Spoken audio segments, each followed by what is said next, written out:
Lunde mo, lunde mi mo,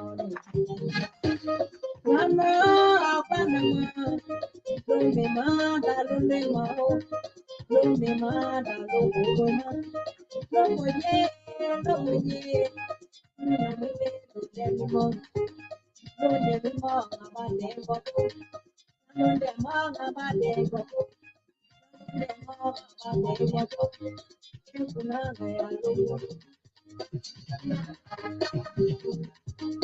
Ewa, wana ewa, ewa, ewa. Kuna wiwe lomodie, kuna wiwe lunde mimo, ya lunde monga bade bobo. Anado bona oga egina, anado bona oga egina.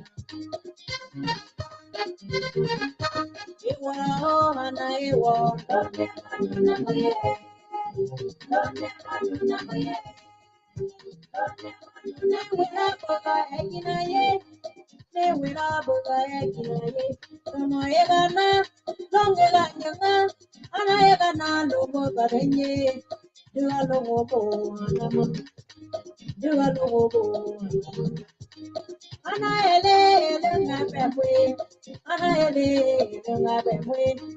Yakuna loko miwa ena wega londe miba ya londe ma kawade ibobo ya londe ma ngabade ibobo ana elo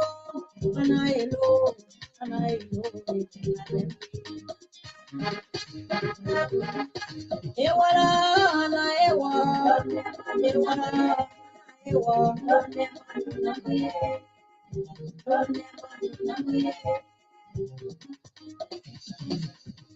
ana elo elawo yena kwe tomo miwa kuno na kwe londe mi mae ya tempo na bate ibobo ana kwetumo ana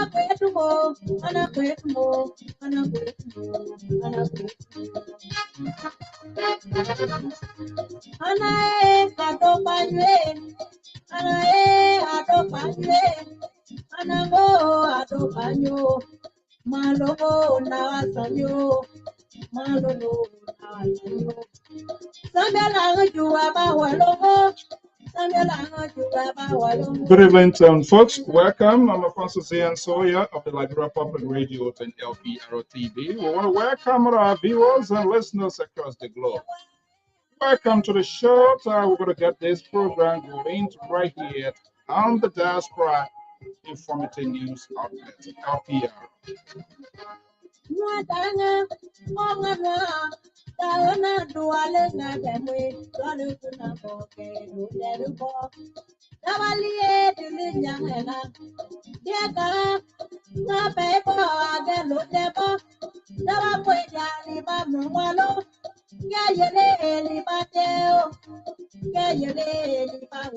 Welcome. Let's get the ball rolling here very quickly. Too much is ongoing.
Good evening, good evening. So we want to welcome all our viewers and listeners across the globe. I am Alfonso Z and Sort of the Liberia Public Radio 10 LPR TV. Less than 24 hours to go.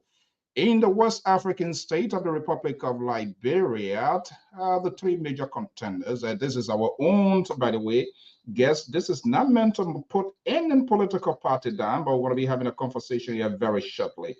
Stay tuned and we will get this ball rolling to right here, right now. I'm Alfonso Z and Sort of the Liberia Public Radio 10 LPR TV.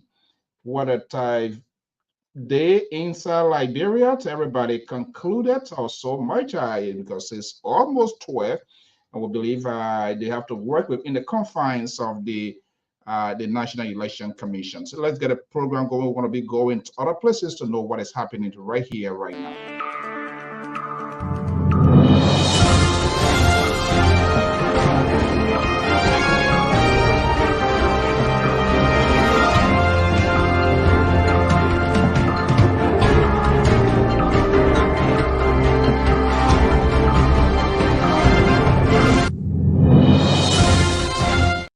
Okay, let's get a ball going here quickly here.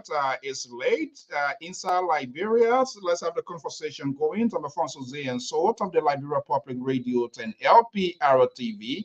This is LPR TV election coverage special. The marathon, we are almost in the grand finale of this, and this is the billing that has been heavily contested. Our reporters, they were all out there to begin to profile this conversation. They have concluded that the politicians, political parties, it is time for the electors to decide their fate. But remember what happens in Foyat. We manage our correspondence base in Battleground, Vanyamant. We're going to be speaking to a civil society leader. We're getting some fresh information. We'll try to see if we can connect him. And very shortly, the analyst is going to be here. Hopefully, we're going to tap into the expertise of our reporters and better with the CDC campaign as they did with the United Party and other party. Some of them are making their way home, Mangibi to Morovia and other parts. It's going to be quite interesting starting as of tomorrow to Tuesday. Stay tuned. This is the billing that they have been contested for. Let's see here. I will try to connect with these guys here. I will be right back. And unbelievable. We are in injured and dying minute to have the big ball to drop. The political process is quite a little bit very difficult to determine. So we are having this here, and to just give a little preview of where we came from as a people, as a country. This was something that we talk about months. Okay, let's interrupt this here quickly. Joining me from Lofa County, Battlegrounds County in the 2023 presidential and legislative elections is Mr. Mohamed Kamara. Is joining me on the line is a civil society leader to base in Lofa. Kamara, Mr. Kamara, good morning. It is not on purpose to wake you up this time, but it's part of the call here. Good morning, welcome.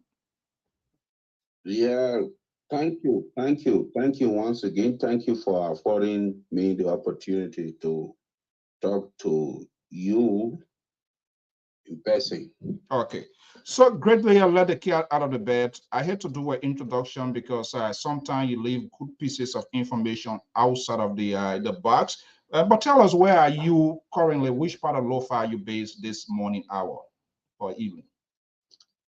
Specifically, I am in the Vanyama, Lofa County. Vanyama City. Okay. Yeah. Okay. And our understanding, you are one of the civil society leaders. Also look into what transpired recently in Foya, correct? Yes. Yes, you are correct. Okay. Let's hear from you. Let's get it from the houses more. What went wrong, and what have you gathered as a civil society advocate? What went wrong? Okay. Thank you for the opportunity. It was on September 29, but unfortunate because the civil society is the umbrella of all of the NGO in Liberia by constitutions. So our hair is in Morovia, and in the various county, we have the leaderships there, which are happen to be the head of Lofa County. We are elected 6 in number. I am the head, and we have the co-chair and other members. So when something happens in a county or in a district, we have civil society actors all across the county. So they are there to gather the information because we are checkmate. We check on the government to see their various functions, whatever obligation they set to the government, they set to the citizen, whether it's moving on. So from that background, although I was not present, but some civil society actors were present, and through that we got the factual information what happened on the 29th in Foya.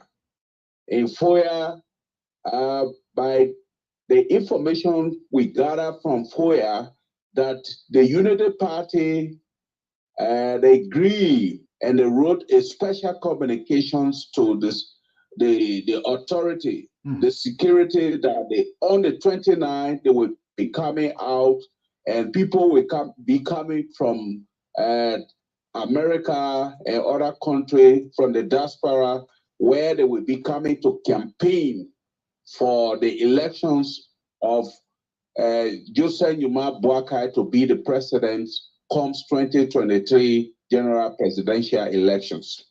In the process, they wrote this communication. So when they were coming, they used Medicoma Highway to come to Foya. While they were coming,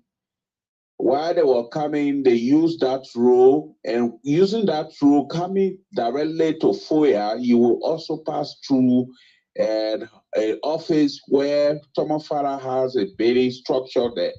So in that process, when they were coming with those citizens, along with Unity Partisan and other people who joined together so that they can rally for the elections of Joseph Numa Boakai. In the process, then they saw a rat coming from the fence wheel. Okay. According to let me hold you there, because we are on an obligation to get this information right and correct, and this is why we decided to go inside there and get a sense. You say they wrote a communication. Where was that communication directed? The communication was directed, every campaign that go on, you have to write communication to the police so that they can be informed. Right. They can be informed, then they will send, the police officer is their duty now to send security so that day, the protections, because it's the right of the police to protect the citizens. Okay. So the communication was written, and they got the consent, that is the Unity Party, to carry on their campaign rally. Is that the case? Fine. On the 29th of September, they agreed to do so. Okay, all right, go ahead. I just wanted to make sure to set the basis. And then what went wrong? So when they agreed with the communication, so everybody's expectation was that Unity Party going to be outside on the 29th.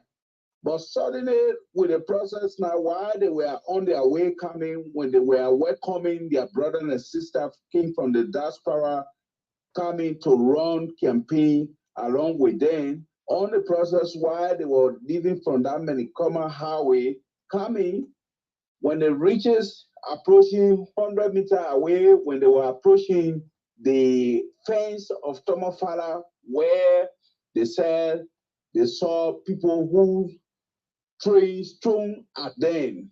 So in that process, again, when that was happening now, then they saw again somebody fire gun, 3 run. In the process now, they saw one Josiah Roulette who rushing to them, coming to them. In the process, they chased him. When he managed, he went to his house. Okay, hold on one second. Hold on one sec. They saw somebody fire a gun. Who was that person? Was that person identified as a paramilitary personnel, or they were in uniform? Was there any sort of identity established by the shooter? Do you know? The two political parties continue to allege that it was security that fires the gun. And the other people are also saying that it's a security that fired the gun. And this, so to identify the person to us is very difficult. Okay. Up to present, I have not really getting the fact. When I get the fact, I will get back who really fired the gun. So the firing of that gun caused even one motorcyclist lost his life in the process. One motorcyclist by the name of Tamba, Bomo Tamba, and Josiah was the one that the angry crowd ran after him to a house. Was because it? they suspected he was a alleged shooter? To be the one that fired bomb. Yeah, he was the one that they alleged. They felt like he was the one that fired the gun. So they chased him to a house. Wherever he entered, he went to the police station. He left from there. They took him from the police station. He went to the house. Then they chased him. They mopped him and killed him to death. So hold on 1 second. So the alleged shooter, the firing came from, was there any information provided where that firing came from, where he was specifically, and when he fired by those that were marching peacefully? It came from Tomofalafeng. Was that the information you gathered, or what was the deal? Yeah, the information we gathered that around that fence they fired the gun. But who can tell now who fired the gun? That is why is so they felt that Joseph Muller was the one that who fired the gun that was they chasing. So that what happened when they killed Joseph, and also one bishop was also part of that. One Bishop Tamba, Elijah Peter, were also up, but he was injured into Boma Hospital as I was speaking, he was under treatment. Yes. So most of those things happen, but really, to be very frank, it's what Unity Party that I know, according to the information we gathered, and the real thing that we got, that they wrote communication, and which I even asked questions over and over, that they wrote communication, that they were the one to be answered. So by electoral law, we believe that other political parties, once those people wrote communication, they were not to get into their campaign. So that is why, yeah. So your foundings, Madam Mo, welcome as you listen to it. If you want to ask me the question, feel free, be at liberty. So your foundings, where did foundings go? Has it been submitted to the police or national government based on what you gather? The National Civil Society, we have a platform. When we do everything, we can send it there. Some human rights people are part of the platform. Some dignitary are part of the platform. So they will take in and we make recommendations. So we continue to make recommendations because one of the major things we continue to say that the political party in this country, the only thing that every one of us continue to be like, we don't trust one another. But what's happening mostly, my brother, is that the citizens continue to marry to the politicians in a way that for you to, even the politician, then a second speak, but we, the citizens, Liberia, becoming some kind of way that we cannot understand. That we ourselves, we don't know our problem now, but everything we feed a politician at the can settle. So at the end of the day, we do something which is beyond our expectation. This is what happening. So no trust among ourselves. No trust. So even no trust. We trust the politicians. So civil society background from the chapter in Lofa, we continue to recommend. There are so many appointees. The powers of the president is too much that is also even causing some problem. Yeah, like you look at Chief Justice, these people are appointed, so they work in a way the impressions of every president that he or she is elected. And when you check again, the election commission is appointed. The system can be credible, but if the people who are working there are not credible, what will happen? So if you build, yes. The bottom line, what is going on inside Lofa? Because something have occurred that will give apprehension, fear will be there. What is the presence of the security now to avoid any sort of election violence in the next less than 24 hours to go? What is the situation on ground now? You can tell us. You are there.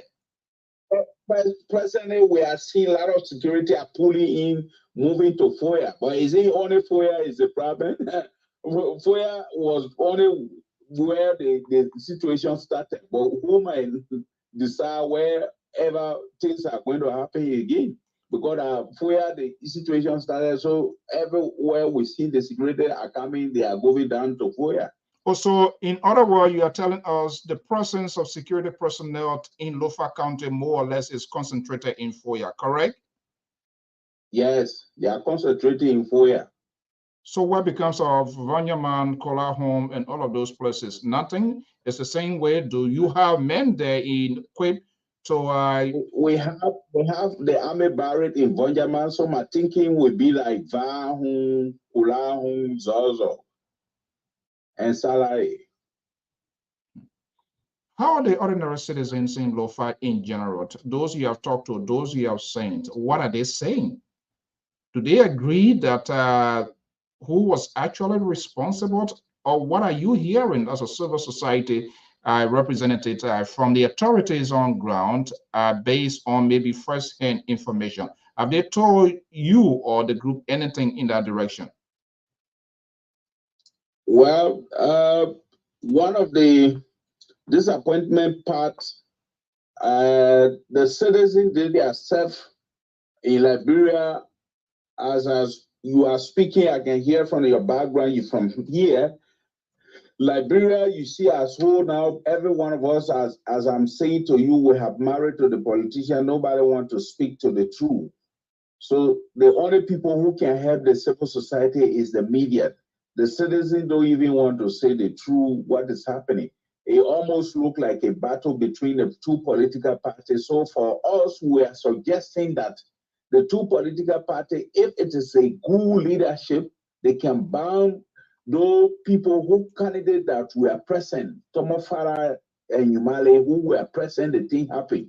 In their present, I think they have power because those politicians, when they get in the street, the people who they are supporting, once you speak, they listen to you. So, Madam Moore, are you there? Do you have a question to ask him? Esther, are you there?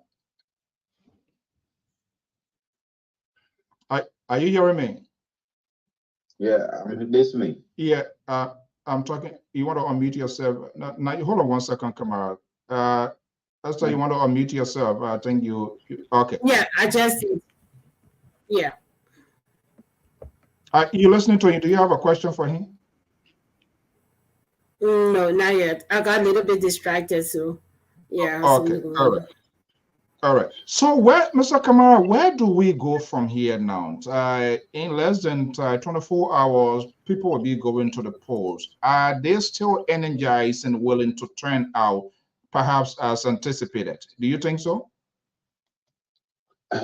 People are willing to go to the election. Let me tell you that very clear. People are willing to vote, but our prayer should be now.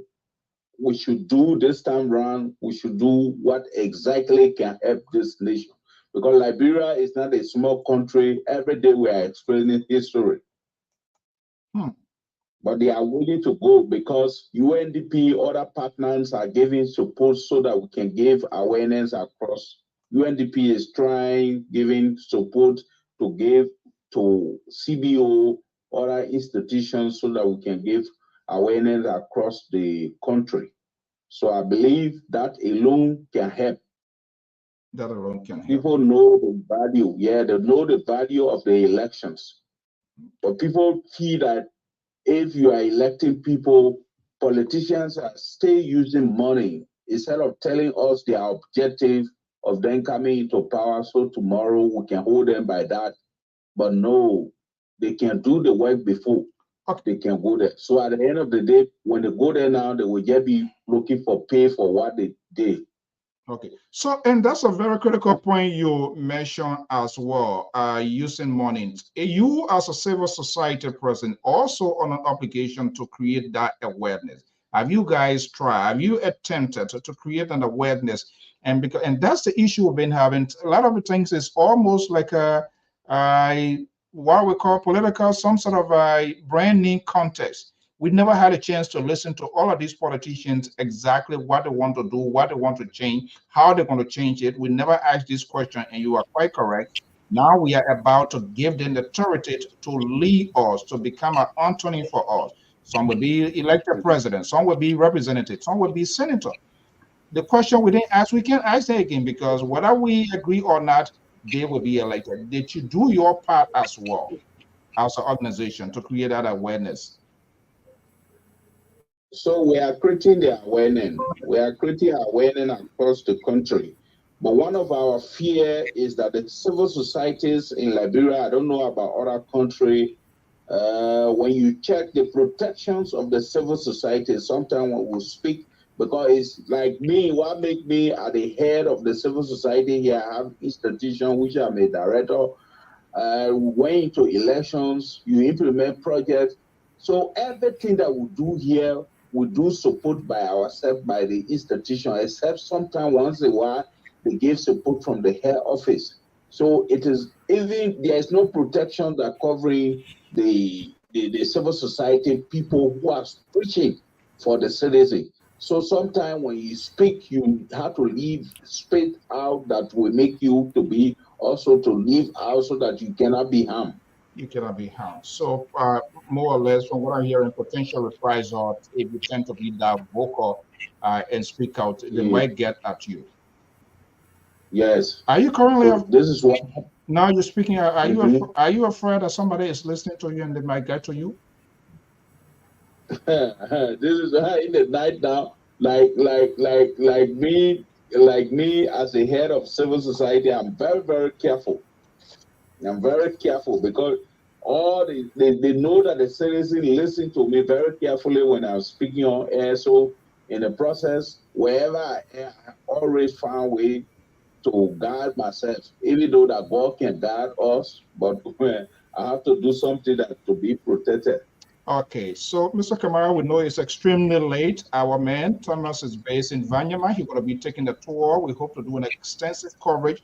Hopefully, I will talk to you and we will be getting your feedback as a civil society person in terms of the process. Quickly, do you see any election observers arrive in Vanyama where you are based so far? Yeah, we saw ECOWA European Union here. They visited my office. They came to me. They talked with me. So we have a lot of observers in Lofa here. They are here. Even the thing that went on here. Okay. So you have your guys who are going to be observing the process because we hope to tap into that. I don't like to just grab things from on the Facebook. They say that say I like to talk to people who are hands-on with the information. So hopefully we can have that conversation behind the scene, but to really have you because our reporter he's going to be all in the street there too to be getting some live happenings on the election day. So hopefully you can also allot time so that we can get your perspective as well. Is that something you think we can do? Yeah, no problem, no problem. I'm always available. Okay. So before we let you go, there are other people listening to you inside, outside of Liberia. What is your departing statement as it was this consequential decision-making process of our country? What's your final message? My final message is that we all continue to give awareness and give support to partners and various radio stations, especially this year, the Constitution, if you reach to Article 67C, telling us that your vote should be secret. So meaning you cannot carry phone because the politicians are using people to carry phones so that they can snap whatever vote that so that they can know whether they vote for them before whatsoever. We know that they are doing that. So at the end of the day, if they are not carrying phone to the pool, then that alone can help people to decide. Because if you tell me now that Kamara, please go vote. And when you're voting, you should snap it. Meaning, I will not do the winning mind. I'm doing it because you're giving me something. Right. So in the process, so I'm asking you people that are up there, even after the elections, so that we can continue to give awareness on peace. Peace, this country is ours, and the country remain ours forever. And again, the population, the crowd cannot decide the election or vote. But when you vote, your vote can decide for us that this individual have vote, and the total number of vote that we're going to get is what can determine the winner. It's not the crowd. So that the people can also know those awareness, and when you give the awareness to them, and then they will understand that when you go, you vote, that vote can help us. Then we can make better decisions for our country.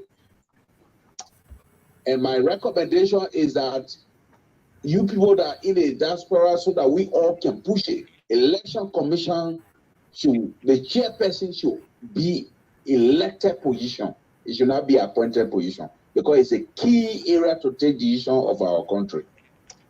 Well, Mohammed Kamara, I've not seen anybody who put it in context than what you did here, and that's exactly what we've been talking here. This sort of crowd pageantry and exhibitions in politics in Liberia, and all of the politicians now, they say they're going to win it because they have the crowd. It doesn't make sense. It's just ridiculous.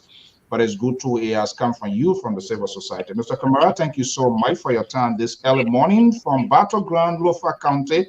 And we hope to have you here during election day. October 10th is election day in Liberia. Thank you so much. Welcome. All right. Okay, well, folks, there you have it there from inside Lofa County. I will be right back, and we're going to have more conversation. Madam Esther Tapemo is here.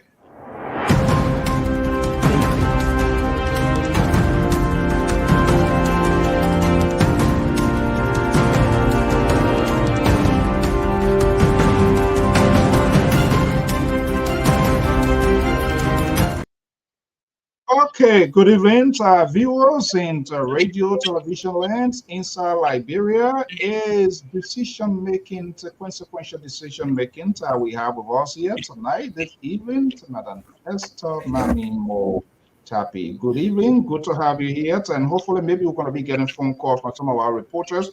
Louise just returned, also embedded with the CBC parade today. But let me just bring you, good to have you here. How are you today?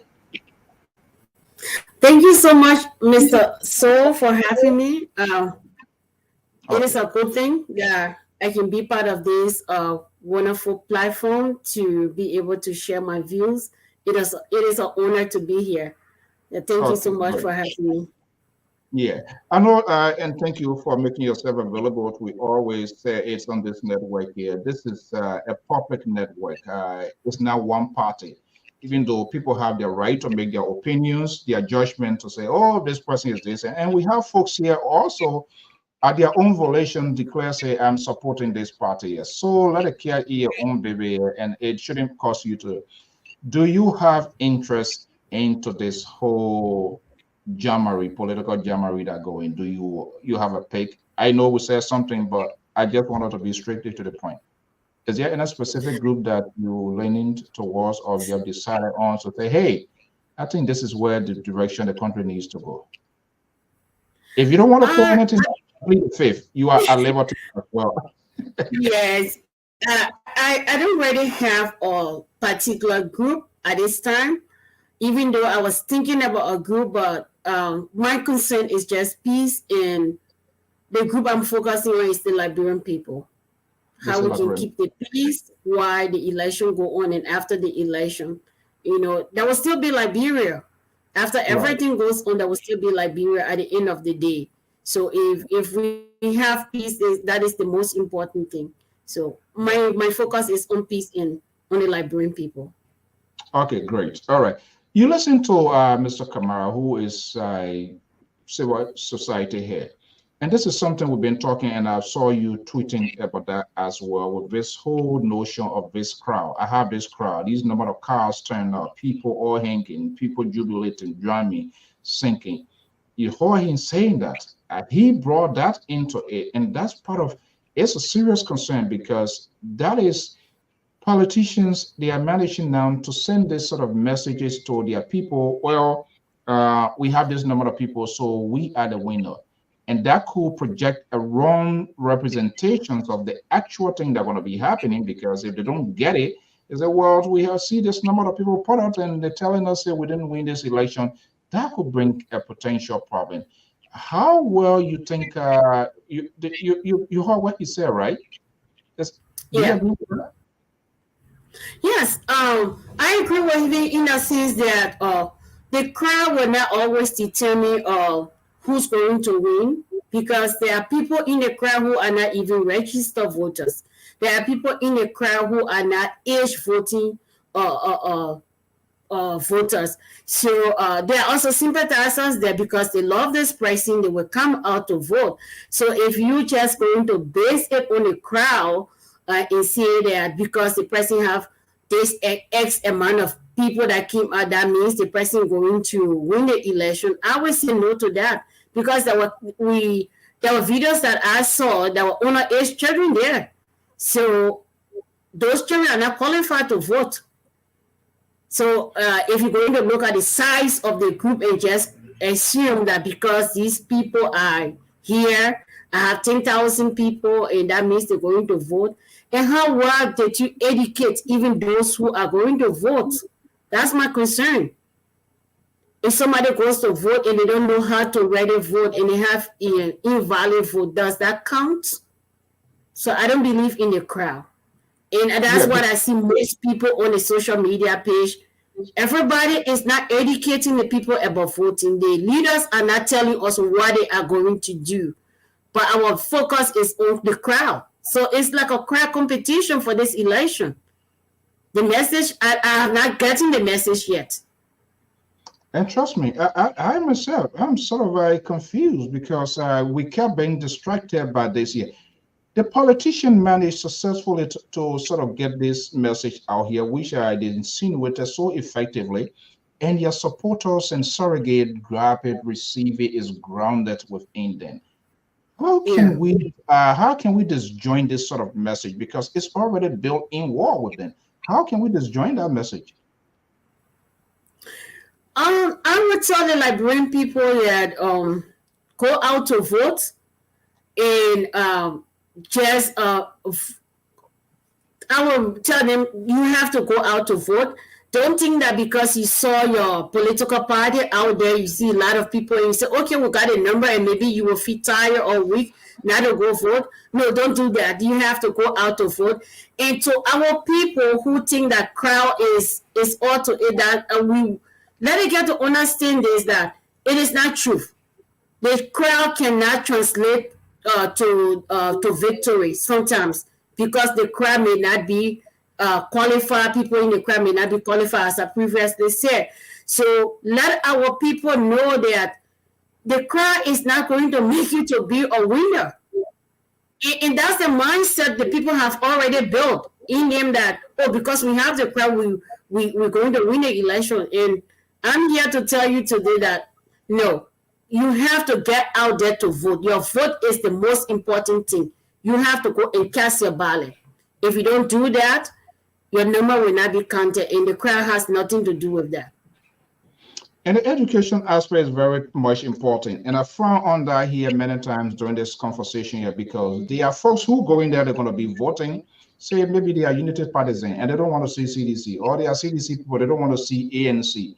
They're going to vote, and the thing say they're going to do harm. They're going to pull X from all the way to George Weah or Ellis Kuhlman to Joseph Boyka to Ellis Kuhlman, vice versa, thinking that, hey, this guy, I don't want him, I'm doing more harm. But they are denying unknowingly, not knowing, because they were not educated, like you rightfully said, we've been saying. This is where you need to place your thumb. It should stay within that perimeter. You can't get it out there, because when it goes outside that line, election commissions, people who want to verify, they will disqualify that vote. So I'm not sure how much they were able to get ahead of the game to educate those people, because some people are going to go there, oh, I want to see Joy. We are in the market from all the way from Boyka, and they come into Ellis Kuhlman, or Ellis Kuhlman to Tiawan Gongro, vice versa. They will be undercutting the numbers they're supposed to be getting for someone who they think they meant to actually vote for. These are all potential problems. They didn't do it. We couldn't see the awareness, but we just see this sort of crowd exhibitions, and the politicians managed to sell this information out to these people. Here we are. The process, literally, I can say already closed in Liberia. Nobody going to educate anybody. So who is praying right now to say, oh, I should have done this thing here, but I didn't do it. And they're going to start fasting as of tonight to monitor AM. Will God answer that kind of fasting, that prayer? No. No. If you want to drive a car to go to work, God cannot come and drive your car. You have to get in the car to drive the car to go to work. But you can also ask for protection. If we're asking for protection, it doesn't mean you're doing your phone texting and driving, and then you ask for protection. So no.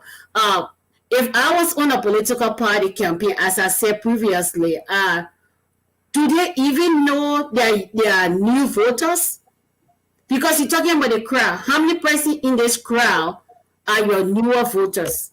And how well have you educated them? In every district, do you have, okay, in district number 5 or district number 6, we have X, Y amount of men and women that will be voting, our newer voters, ain't no female, male. You get those numbers and put it down. So you got a base on something that you can, on something that you can count on to say, okay, this is the number, this is what we're looking at, and you're working towards that. But you're not going to see 10,000 people, 1 million people in a crowd say, oh, that's our crowd. What the whole thing about Mr. So I saw a video, I even made a video about a guy who was in the CDC crowd.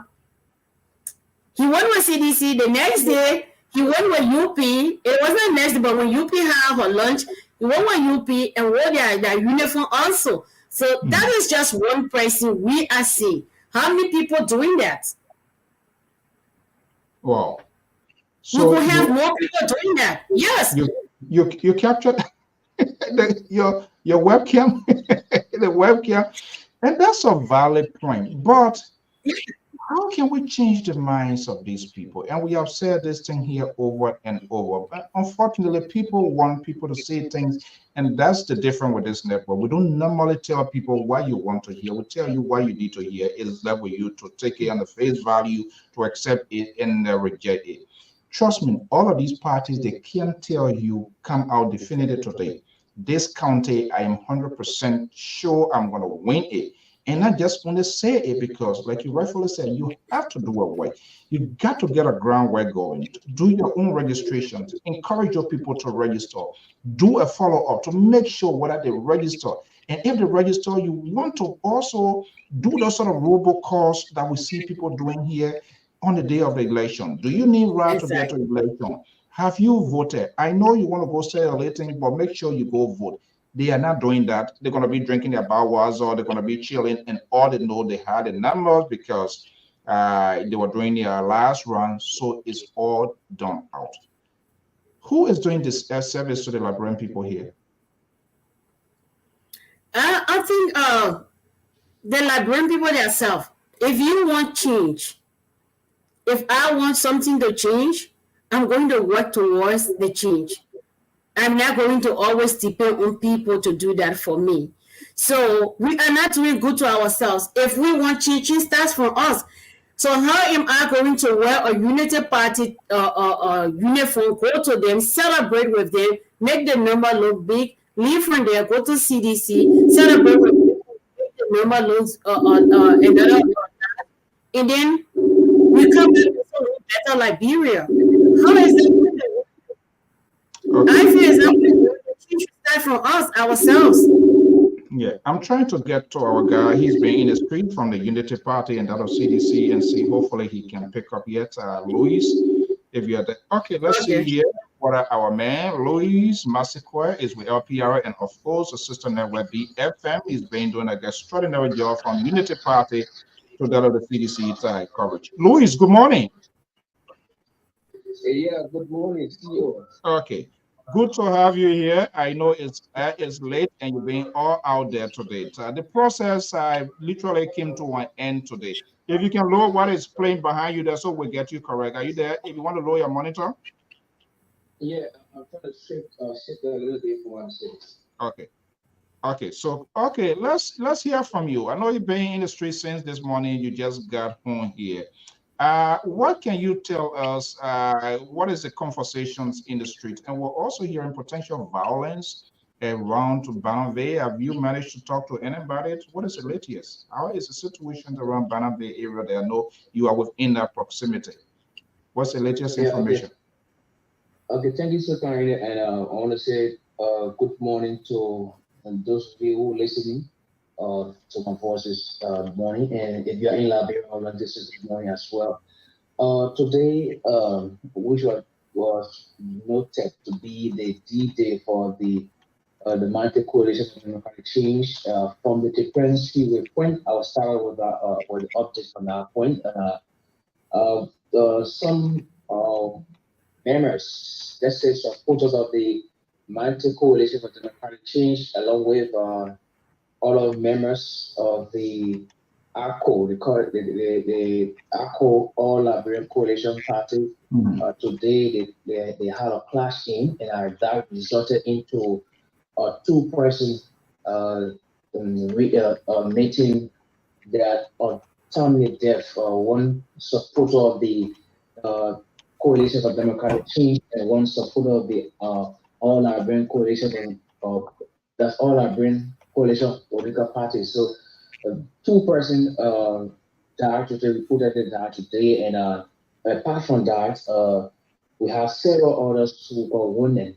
And the incident, like obtained from a source, and it all started when some ACO supporters claimed that the ruling coalition of Democratic Change supporters started the attack on them because between the aluminum factory belt, that's why we have the national headquarters of the ACO. So they was placed on the road there, and while the Multi Coalition of Democratic Change supporters were coming from the railway route going towards the Freeport route there, and they encounter one another right in front of before reaching the Access Bank, and approximately within the aluminum factory building. So they were the interface, they went into a huge tackle, they went into a huge fights, and a lot of things happened today. So basically, two persons got killed, and one supporter for the ruling establishment and one supporter for ACO, and several other got wounded today. So basically, that's what happened from the defense in terms of. This is unbelievable. So let me just ask you here. I believe it's within the guidelines of the election commissions. If you are having the rally functions, another person should not have anything within the same proximity. So let's get the information or what you know so far. CDC, they were carrying on their closing activity. Or is the ACO folks too, were they doing the same thing at the same time? Yeah, ACO actually, the program that they named today, it was a campaign closure as a matter of fact. But I don't know as to whether it was named on the initial stage, because CDC made this day, which is today, that's yesterday, this month October, they named that day to close the campaign activity. So I don't know whether ACO have made a pronouncement earlier, but CDC, everyone in the country, every part of Liberia, even in the world, knew that Sunday CDC was going to climax the campaign activity. So when CDC was in that process of doing that, they encountered ACO supporters.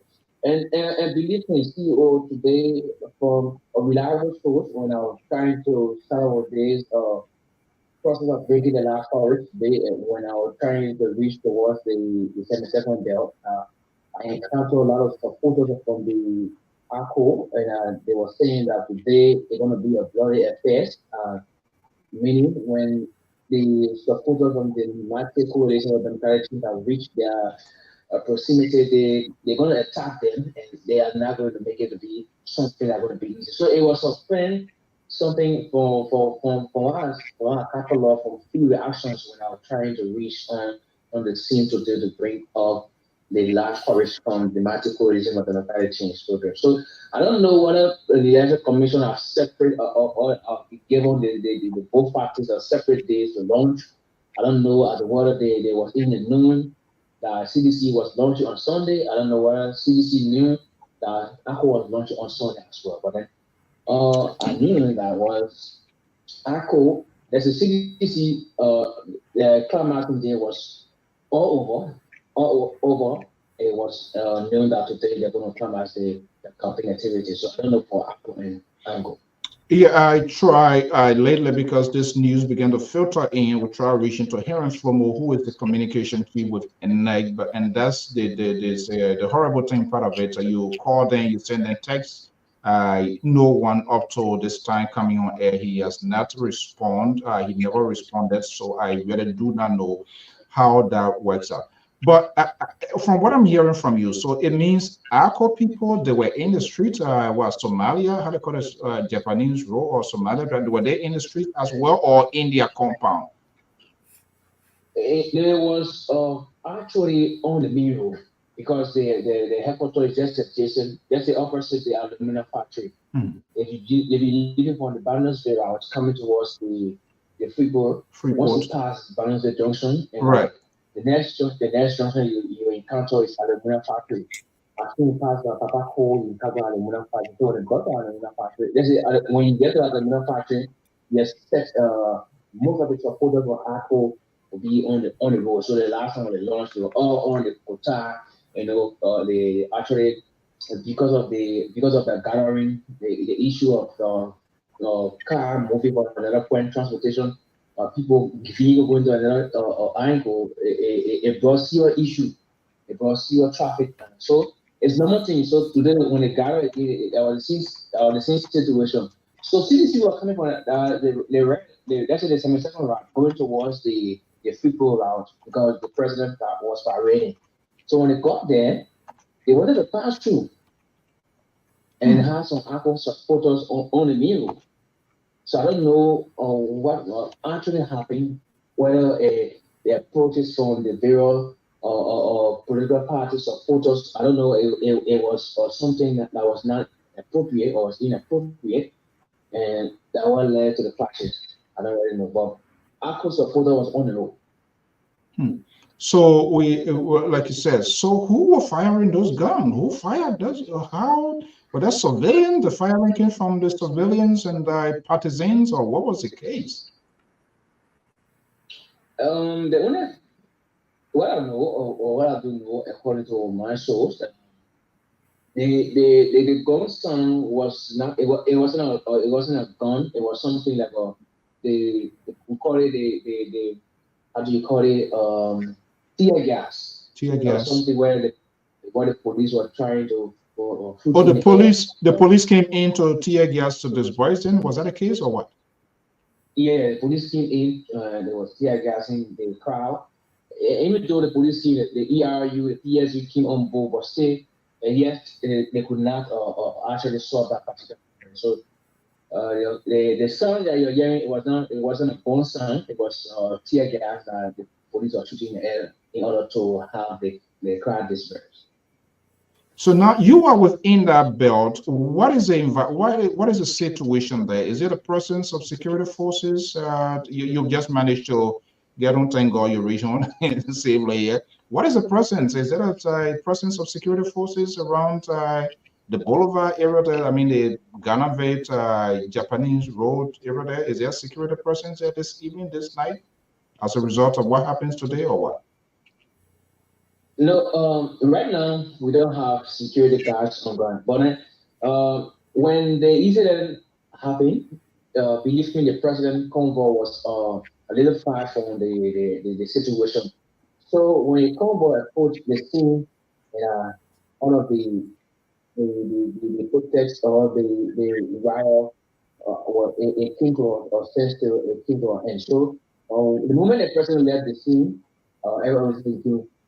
under control. But before the president arrived, at that time, two presidents already lost their lives. So now it comes the defense area right now. The place is quiet. There is no issue of violence. I think everybody's in the world right now, and we're not seeing any other thing of such. The only thing you will see if you just come here in the morning, you will see vehicles that is parked along the road. Trust me, supporters of the Martin Coalition for Democratic Change and supporters of ACO as well was throwing stones. So due to the stone throwing, most of the vehicles along the road they got destroyed. So these are things that you're going to be seeing tomorrow. If you just happen to just reach out the defense where these are things you're going to be seeing. But for now, the day is calm. There is no issue of violence right now. I hopefully we can get all of that. Goodness. Well, thank you that you made it so home. But before I let you go, I know you've been out all day to want to see whether we can go to Mount Gibby, what our men standing by, also cover another big event. As a matter of fact, CDC, our guy was in Maryland, Playboy. We saw images coming, all of that, making preparation for this live coverage. Have you heard any alleged arrest or any arrest being made as a result of what happens today that led to the two fatalities? Do you hear anything of arrest from the police or so? No, the police is still carrying on their investigation. I think maybe in a subsequent time, they will come up with a report. But for now, nothing back out, and it's still uncovered yet. And I believe in a subsequent time, the police will come up with the investigation. But they saying political actors, European senators, civil society organizations, actors as well, they condemn the issue of violence in respect of the incident that occurred on the defense between the two political parties supporters. Louis Massaquot, LPR national correspondent, also a local radio station, Big FM, within the suburb of Ganave. Thank you so much for your expertise and all what you do. Let me let you go. I know we have a lot to do. It's coming starting as of tomorrow and Tuesday, which is going to be the big day. So let us not overwhelm you. Thank you so much, my dear brother, for such an extraordinary job. Thank you so much. We want to see if we were to check in Mount Gibby. There was some fascinating images. Sanctioned ministers today made a huge representation there in Mount Gibby County. Hopefully, Emmanuel Flomo is still there as well. Thank you so much, Louis. Thank you, Stuart. Thank you so kind. All right. Well, that's it. We'll be right back. So we are having this here, and to just give a little preview of where we came from as a people, as a country. This was something that we talk about months, week, and here we are, literally into the dying minutes of the process. The sitting president, President George Weah, is in a serious political fight to maintain state power. But interestingly, the game sort of took a dramatic change, and that's the interesting part of the politics. Joseph Newman Boyka of the Unity Party lately got on a sort of unprecedented momentum that tend to shift the wave of the electorates in his direction. And this is a very critical aspect, and that's why every political party or anyone who participates in a very crucial process to see yourself, because you want it to be in your favor. This is not a red line to red tape being put here that because of this, he already sees it. But he becomes a sort of attraction to those pushing the ruling establishment, putting them on edge to sort of show some strength. We're going to wait and see what happens. But for now, Ambassador Joseph Newman Boyka and the Unity Party seems to be one of the first top two. And if that happens, what we're going to be watching up to see what are these oppositions, who want ultimate goal, even though they disagree on so many things, but they have one thing in common, and that will be the interesting part to see whether that one thing will manifest itself by then throwing their support behind Ambassador Joseph Newman Boyka. Is the Boyka folks having that conversation? That I don't know. But one of the ones that I see going to be a little bit tough one, however, they have the ability to soften it, is the CPP ANC support. Would that go to Boyka? What will happen? What will Alexander Benedict Cummings say? Even though, fair to mention, he has said repeatedly, he will support the opposition. But we know how the edges has been in the last time. Folks,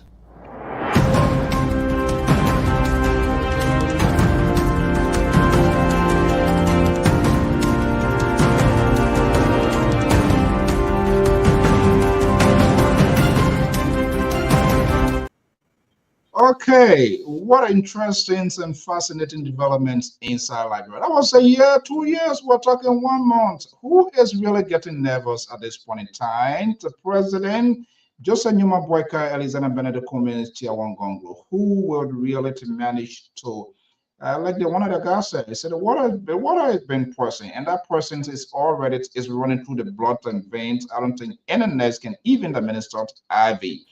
But eventually, before Thursday or Friday, somebody will occupy this building, which is the official residence of the presidency of the Republic of Liberia. Do you want to go there, Esther? You want to go in that building?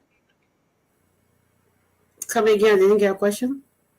I'm asking, I said, do you, instead of all of these guys fighting away, do you want to go in that building to be on the 8th floor or 4th floor? No, I don't want to go in that building. Yeah, no, not ready. But seriously speaking, it's sad that our people will have to lose their lives over these elections. Innocent people. And according to when I lastly watched Mr. Carter, the police, I think he's the police pressing there, he said that when because our ANC was going to have that rally, and he said that if you are not supposed to be out on that side, don't go there, because they asked the parties, the political parties, to give them their schedule when they were going to be out, so that they don't have two groups within the same area. So I'm not sure what went wrong this time, and it is sad. We pray for the families that lost their family members just today. You know, it's sad. People don't have to do this. And again, we are the people. We are the one killing each other. The politicians that we are fighting for right now, they are in their home sleeping. And the parents who lost their kids are crying. They are in pain right now. It's sad. We're not supposed to be doing this. These elections again will come and go. We will be here. We are Liberians. At the end of the day, we're not supposed to be going out hurting each other because of elections. I don't know what went wrong, but I hope the police will come out tomorrow and let us know. You know, instead of us just hearing it from besides the press, let it come and tell us what actually took place. And hope that we can prevent this even on election day, because you never know. Because everybody from different political parties will be going to the same place to vote.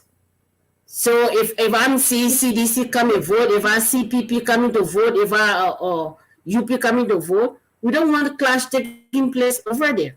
So that's something that we can prevent on election day. So let it come and talk about it and let the public know.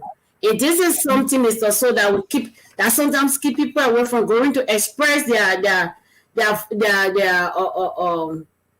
civil rights. They'll be like, okay, you know what? I don't want to go out there. Violence will be there, and they stay away because of these kind of things. It's not supposed to be like that. Election day is supposed to be a day people rejoicing, go vote. The person you want to be in power, the person you want out of power, you vote and you come home.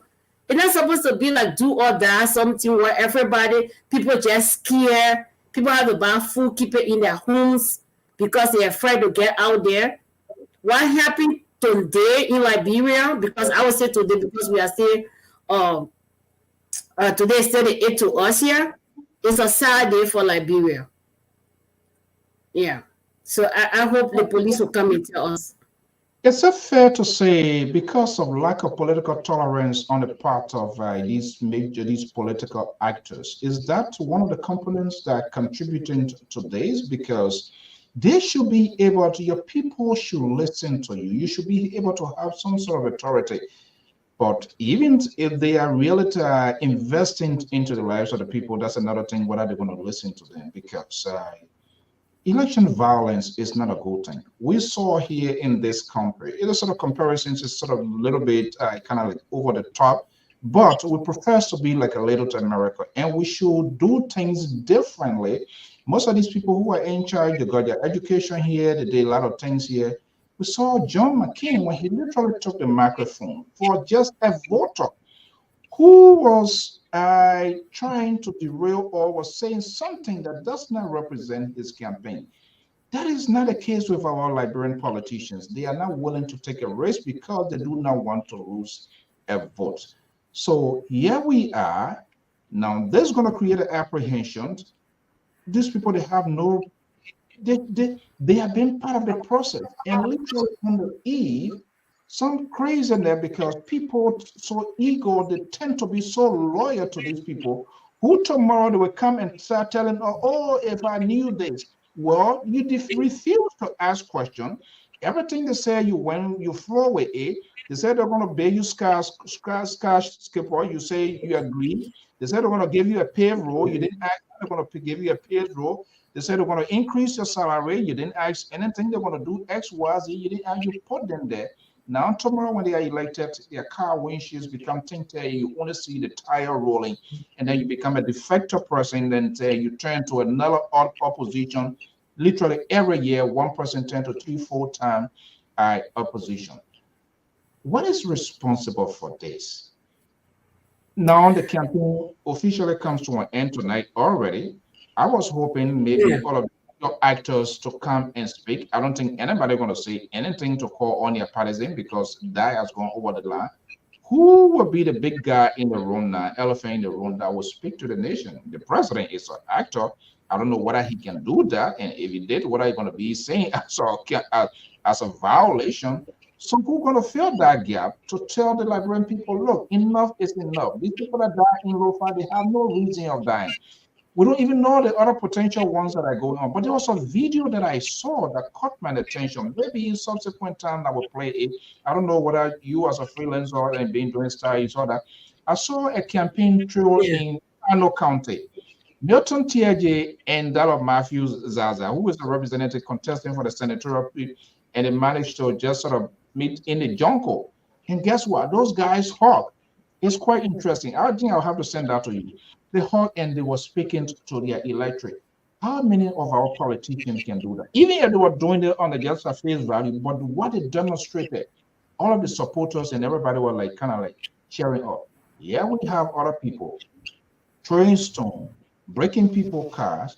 Life now is in a way. Why? Yeah, Mr. So as I said the last time when I called, when people dare to take advantage of every situation that happens. So innocent people who work hard, get their cars, have to go to work, maybe some using it for transportation to earn a living. You destroy it and you just walk away and nothing is going to be done to these people. And that's what happened. When you have leaders who don't take responsibility of what their people are doing or advise them, like this is just elections. We don't have to fight and murder each other. At the end of the day, we are all Liberians. That should be the message. And I think every political party leader should come out and talk something and say something about this, because you might say that, oh, it only happened between CDC and maybe ACO and this person, it is not my party. But what happened elections day? What happened if your party gets involved in election day? You never know what's going to go on. So I think it is about time that they come out and tell their supporters, let us go to the, I think some of them have already said it, but just to reinforce it, let's go out there, vote, and stop the election violence. It will not help us at the end of the day. Why? But Africans, why when we're going to election, it's like we're going to war. Why? The people that even brought democracy don't do it like that. Why do we treat each other like that? Like something is seriously going to go wrong. And it's not supposed to be like that. We are not in the 21st century. We live in a modern world now. Let us change things. So I hope the people responsible, the people in charge will call and talk to their parties like this doesn't worth it. Yeah. Let us not spoil, destroying other people things because of election. What happens if after elections your party doesn't work? What are you going to do about that? That's the limitation of the people. Let us have all this thing tolerance. Because not because I don't support party A, that means that somebody in party A is my enemy. No, we can disagree. It is okay to disagree, but it doesn't mean that we should be violent. And again, I don't know what went wrong. Whether if the people getting out, do they need a permit before you close your campaign? If that was so, then who gave the permits to them? And they didn't check the schedule of the both parties. So that's something we have to find out also. Do we have reason to be afraid? Knowing what we know and seeing what is unfolding, the anxiety, the innuendos, the subliminal messages, the falsehood coming from the politicians, their supporter, everybody claiming supremacy, I will win. We will win it. One time. It's not practical. I'm not sure how many people are even taking heed to this. You have approximately over 5 million people, and you have 2 million. So you left with almost 3 million. So let's assume from the census of the 5 million, let's give 1 million to friends and people that live within the border. But we still honor below the belt of the number of citizens that register to vote for a certain president and the first branch of government. How many of them grabbing this to say, wait a minute, this doesn't even add up? What went wrong? Why there was no enough awareness? Why people were not energized? The people, they really reach out to people, they create that education that we've been talking here. They don't get it. So you have almost 31 to some more percent of your citizens, most likely they're not even going to be voting. And even those that register to vote, I mean, from the time to the closure, some have died, other people left the country, other people might be sick to be in the hospital. All of that factor in. And yet instead they say they're going to win it because they have this exhibition crowd with its trailers moving, so they close the deal, they're going to win the election. That's ridiculous. In another thing though, people, I think that's just something, when people hear something too much, they start to believe it. Because if you're going to tell me that you're going to win the election one round, where you have 20 political parties, I don't see that being possible, but it could happen. But I don't really see that. And why do we have 20 political parties in the first place? Everybody want to become president. So everybody wants to become president. If these people really love the Liberian people, and you say that you don't like the person in power right now, they're not doing good, why you can join to come together, be one, and take the person out? Vote them out. Why you can do that? Why is everybody having these little parties that will not even have 1%? Political parties that don't exist, that don't, no institution. You only see in 6 months to election. After elections, they're gone. We're not going to see them again until 2029. No office, nothing. Only their so office. That's why we don't have the institution. The institutions are built around individuals. They're not built for people to come together to groom young men and women into this so that they can grow up tomorrow and know their right and wrong. And when they are running for power, they know what it stands for. You know? So these people are going to come. Everybody here running political parties. Some I haven't even seen them. I just seen few, maybe 5. I saw 1, 2, 3. Yeah, I saw about 5 to 6. Yeah, I have not seen. I've not really seen the other people. So where are these people coming from? Oh, Walter, you will see it, and trust me, 2029. Is it because maybe it's the regulations to have these parties in place? Perhaps because I was listening to one of the network, and Mo Ali was saying how they were pulling money here because to satisfy election commission, they have to do transfer money from this person. I mean, that is crazy to have a political party that cannot even maintain certain amount with respect to election laws, their guidelines. You have to get this certain amount, and they got to be pulling money here and there. And at the end of the day, it becomes a drama. It speaks to the volume that the laws somehow so flexible, and so that gives rooms to all what is happening. So basically, most of these people here, they are finding political accommodation. They want to get attraction, or people, or any other contending, and they prefer to have somebody behind it. So it would be like, oh, my man, let's do that. At the end of the day, I will be needed. I will be director. I will be minister. That's all about it. Marley Jones is joining us right here. Are you in Liberia, Marley Jones? Are you in Liberia? Oh, yeah, one of the suburbs. I in one of the suburbs of Liberia. What, in Bannersville area or what? New Cruton, President Backyard. Oh my goodness. Why would you say the president doesn't live in New Cruton? Why would you say the president Backyard? Oh, a part of the Crew territory. Oh God. Malik, we have less than 24 hours to the election. Don't even start here. Okay. Good evening and welcome. Yeah, thank you for you, man. Okay, so man, the Axe boy is about to drop.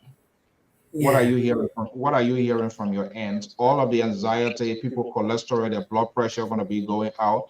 I don't know how many of these people, whether they have that tolerant to wait at their election, to their headquarters to see what is coming. Do they have numbers they are working with? They're going to start having fake war room and fake numbers going to be posted. Oh, we get this, we get that. They don't have nothing. I can definitely tell you that. They don't have nothing, no any good record, because it was so we know exactly where we're going to be. But what are you hearing from your end? We are in the dying process of this whole long haul. We've been having conversation here. It will be coming to an end. The next thing now is the government aspect we're going to be talking about. What are you hearing? Well, now what I'm being hearing is almost all messages going around, recycle messages and other things. But I think Tuesday will be the prelude, will be the introduction election itself. Going forward, when the results start to trickle in and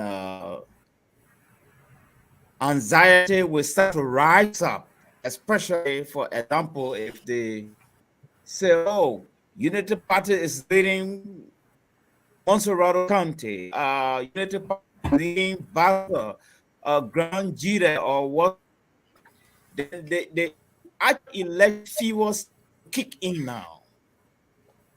Yeah, there are now people become apprehensive. Well, are they hacking your phone or what? Or your device? Somebody in your system? I hold a Hamas because they're not in your system to know. No one hacking my phone. Yeah, it's kind of like kept breaking in. Oh no, maybe it could be the night web, because I checked location tonight. Okay, I went to a meeting and started in one of the rooms to get my stuff. Okay. I don't know. I can switch to my phone. Yeah, well, okay, yeah, because it's kind of like real. I know what we understand So things happen. I can You can switch try, my phone yeah, and yeah, you try. can try that. Yeah, let's try that and see. Okay, try that and see. Okay, yeah, because it's not the one that I know. Yeah. So this is not meant to put you in trouble. That's your view, your opinions. Let us don't get even intimidated by the viewers, the listeners. They have the right to think of what we do and stuff like that. Now, the whole thing is coming to an end. What is running through your mind? I think, the social media is powerful. It can be negative, it can destroy, it can build. So, during elections day, people should be mindful about those social media pages they have, people coming up and just posting numbers. Somebody could just come up from anywhere and say, okay, uh, this person have 5,000, 10,000 in this area, and that could not come from the election commission. So I just want to advise people who control, who have Facebook pages that they control, they should be mindful, monitor it, and be careful when people are just posting anything there. So you can really watch out for that. I don't know if people can post anything on this page on your website here, on your web page here. I don't know if they can do that. So and then when Oh, somebody see it because they trust the network, who said, "Oh, I saw this on like one public radio. They said this person have 10,000 to this place here." That's one thing I think we should be careful with. And I think the police should also be on the standby. From what we have seen in Lofa, we've seen that happened today. They should be on the standby and be able to arrest any situation that will take place into our people. Because everything starts from us. Everything starts right from us. So just encouraging our people to not be intimidated about what is going on. Go out and vote. It is your right to go out and vote. So if you don't and I, vote, you leave and just come back home. Yeah. yeah, and I think And let me see. Let me get right you my. now, if I was on a political party or maybe I was running for the presidency, I'm somebody who could get nervous. Even when the last election they had here in America, I went to sleep. I couldn't. So yeah, You it would be almost, fire. That I election, almost, though I never got a heart attack. I don't think I will ever experience got one. I'm telling you. I left class when the results. I was looking for few places when that results start coming in. I said my legs on me. I can't believe it. After volunteering and doing this, and that's the danger of building false hope in your people. And Yeah, you think you just lock it down. yeah, Hillary, we're volunteering. All we thought we had it in our column. We were all something, but then some kind of way, when it started coming from the other end there, we said no. Okay, Molly Jones, I think you look much better. So who you think really going to be drinking coffee all the last 2 days? They're not sleeping. They're going to be having some sort of dream here. Who really work hard here? I don't know whether we can give our views and our opinions, and that's just something we see on the face value based on some of the extensive work of these campaigns. Who really? Molly Jones, I think you will be much more audible. Are you there now? Yep. Are you getting Okay. me? Yeah, much better. Okay, I thought that Okay. the Hamas group just infiltrated your system. So this is quite interesting. I watched some of the images coming from the CDC compound when the president was wrapping it. It was quite interesting, fascinating. I saw a young kid, and that's the thing about it. The seditions are very creative in getting things done. I don't know whether you watched that. There was a little boy. He was sinking. And that oh was, yes. yeah, I was looking I at see it like, that video. my goodness. What was this song? Some kind of song. What was the song? Yes, everyday news song in the month. But Yeah, I think again they have. I have gone over on that Sacramento tree multiple times, spoke with their chairmen, some other party hierarchy. They have committed members. I don't care what you do. You tell them about the president. They have some real committed members. I don't care what you do. They will vote. They're going to vote for the president. They strongly believe in the president and think that he's doing the right thing. And I think that is part of what they believe in the political party ideologies. And this is something that most of the Liberian politics would people just either this person is a tribal person, my tribal person, or this person going to be, but that what the party represents, very few people. Marley, let me just bring you in here. The whole thing is the iceberg going to be coming down in the next hours. Nobody's going to say anything about the campaign tonight. Who is on edge? Who is saying, I wish I could have done this. I didn't do it. Here we are tonight. Who do you think doing that? Well, I can only base such an assessment on my variables. I noticed that the southeastern counties in 2017, Unity Party did not actually turn it into a well workable ground. And it seems to be, I see the same thing happening again. I see history repeating, where Unity Party, His Excellency has really been playing in that terrain for quite a while now, up to the 11th hour. However, I tend to see some of the rescue team members in the Vero County, Black Rivers, and other things. But actually, our voters, they are such that they like to see the person himself. Right. And Joseph Boakai had not been able to hit Sino, to hit Grand Jita County, to hit Riverses, to hit Sastown, to hit River G, but his rescue team. So I don't know what impact that will change, whether that will change the variable on the ground. I'm afraid, I don't know, because this was one of the major error on the part of UPP, on the part of Unity Party in 2017. They did not campaign well in these places, and Joe, we are the first round, had these places. He even had them in the second round. And he even took Babolu, that was under the possession of Unity Party first round. Second round, Joe, we are talking.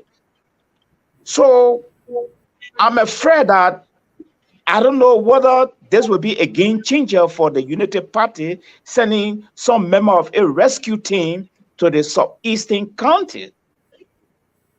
Yes, unlike the former VP himself appearing, because I know there have been a whole lot of constraint in our area, especially the road condition and other things. Those are extreme constraint. But the president still managed to get to Sastown, even his hometown, Grand Jita and Sino. Okay, these are the upper area in the southeast. So I don't know how well they might have performed there. And if they didn't perform there, it seems to be history might be repeated in the interest of CDC again. Yeah, and that's a critical point before I bring in Esther here.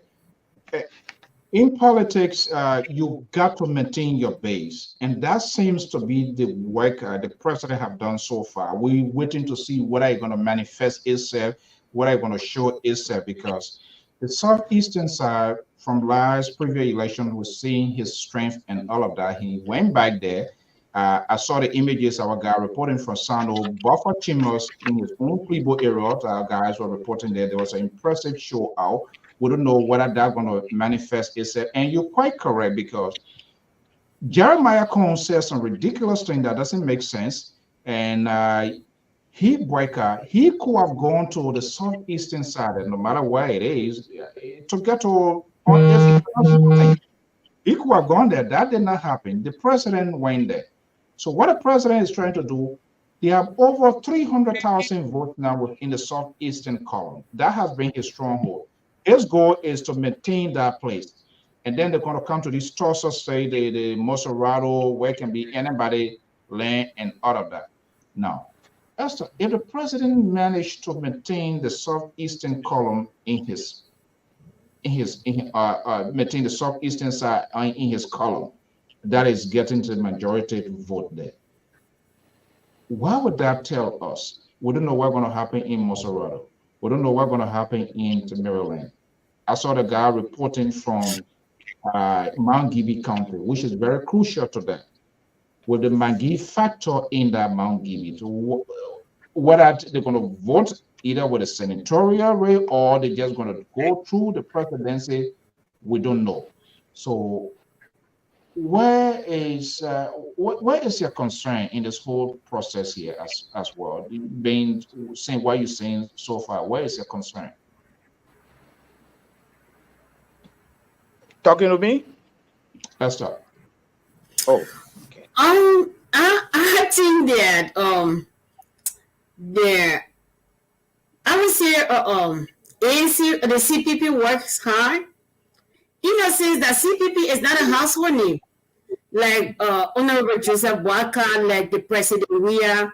President Weah could not go if he decided not to go, maybe for example to Nimba. There are people who there will still vote for him because he's a household name. People knows him already. Same way with Honorable Boakai. Even though he didn't go to the Southeast, there are people who still know him and love him and will vote for him.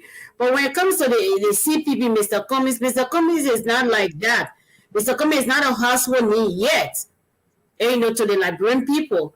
So Mr. Cummings, I see when I watch what he was doing before even the campaign, visiting those areas, talking to people, I think he works hard. Yeah, that's my personal view. I think he work harder than them. But again, the media are going to show what they want to show. So, and President Weah, he's the president for the country. So everywhere he goes, people will know. And so, Honorable Boakai, he's a former VP. He has served the Liberian people for over years. So everywhere he goes, people are going to follow and get motivated. So I think Mr. Cummings did well. Mr. Cummings worked hard. Even though people may not have seen it, but they went out to educate the voters. And that's not what the other people were doing. They were doing crack competition. But I see that the ANC, the CPP went out, they're educating the little groups, just the smaller groups. And we may not see it, the smaller groups, but the result may be different. So I think, the CPP works hard. Let's put a critical thinking cap here, then you and Mali can go into it, because right now it's time for us to do ours now. The audio Tabata is time for us to do there. Now, the two major oppositions to the ruling establishment, and I'm talking about the CPP and that of the Unity Party. Mali, what are you looking up to see? Because the Unity Party and the ANC, for some reason, are yet to find their answers. Unfortunately, nobody is getting to me. Even when the campaign was in the concluding stages, the surrogate was still going. When you listen to some other network that preaches the message of setting group, and they still have these subliminal messages in the windows, false who say whatever they can say. And the probability of this election getting to the second round is most likely. I don't agree with those who say it's one-time deal. No, because I'm looking at the numbers, and I'm looking at what is happening. The numbers being put forward by NEC. And then the fact of the matter here, everybody present somehow directly, indirectly is being fed. So at the end of the day, you would need a wagon to ride. With this rough edges with the ANC and the Unity Party, do you think there are folks say the water was poisoned? That water was poisoned, nobody detoxicated, nobody do anything to treat that water, and that water, the poison in that water stays today. At who disadvantage? Who's going to get a political hit if it goes to the second round in this process, which most likely is going to be? who will really get a go to, who want to really get an upper hand to place that phone call and say, hey, you know what, we need to talk? Well, frankly speaking, I believe that if the talking had not begun, it cannot start even in the second round. That's what I notice here. But before I get into that, I just want to push back a little bit on Esther when she said the ANC, as at now, is not a household name. I disagree with Esther on that.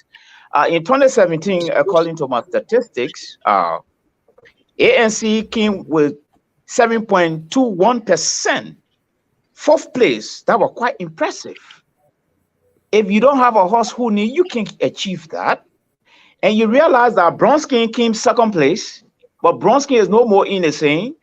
And it's like Gongolo is jamming that corridor right now. And the strategy, I believe, from the CDC here, I might stand to be corrected, but here, I think it's the CDC strategy. Maybe the CDC strategy will want to get bits and pieces from all the counties and use the Southeastern as a boost to rise up to the top. To see there. Yes, that was the strategy the last time, you see. So it's like Muscle Router, they get bits and pieces. Bombing, they get bits and pieces. Sino, they get bits and pieces. Bomb, Bassa, they get bits and pieces. Then they use the Southeastern now to just boost their number up, sounding the victory alarm, you see. But here is the thing. As I said in our last discussion, there are a lot of spoilers in this thing that are going to cause problems for a whole lot of teams. For instance, in Lofa County, Dr. Moluba, he's not going nowhere. He's got a lot of good messages, but he's going to spoil things for the UP in our terrain. And CDC is going to take a piece of the pie in our place, no matter what. All right. Then Gongolo, he's going to jam CDC both in Nimba and in Bong County. So Joy Howard might be in trouble in there, unlike 2017, where they have what I call a takeaway. This time, it's no more a takeaway. They really got to fight to get the voters. You see? So I strongly want to believe history might repeat in the interest of CDC with a Southeastern county. Remember, ANC went in the Southeastern. The timing there was wrong. It was not campaign time. And our people is like the last person who speak to me, I remember them in my brain. And I go to bed thinking about them. This is where the Unity Party came with this strategy. When Joia leave one spot, the Unity Party close in there. That was a very good strategy. Okay. So hold on 1 second. Yeah. Talking about the soft easier, and then Esther can chip in as well. So it appears to me from your analysis, you're giving the soft ease to the incumbent president, meaning he is the guy there, and more or less he worked hard more than all of the other opposition, more than the opposition. Based on my variable and my statistic to 2017, yes, I see history repeating again. Yes. Because 2017, I'd always like to refer to 2017 because a lot happened there. Okay? I stand to be corrected. Joseph Barker never visited any of the Southeastern country in 2017. I stand to be corrected. And it's repeating now. The difference here is that some of the rescue members went there. Is that enough to jam the CDC? My answer is no. The answer is no. Okay, Esther. You may finish on a cake.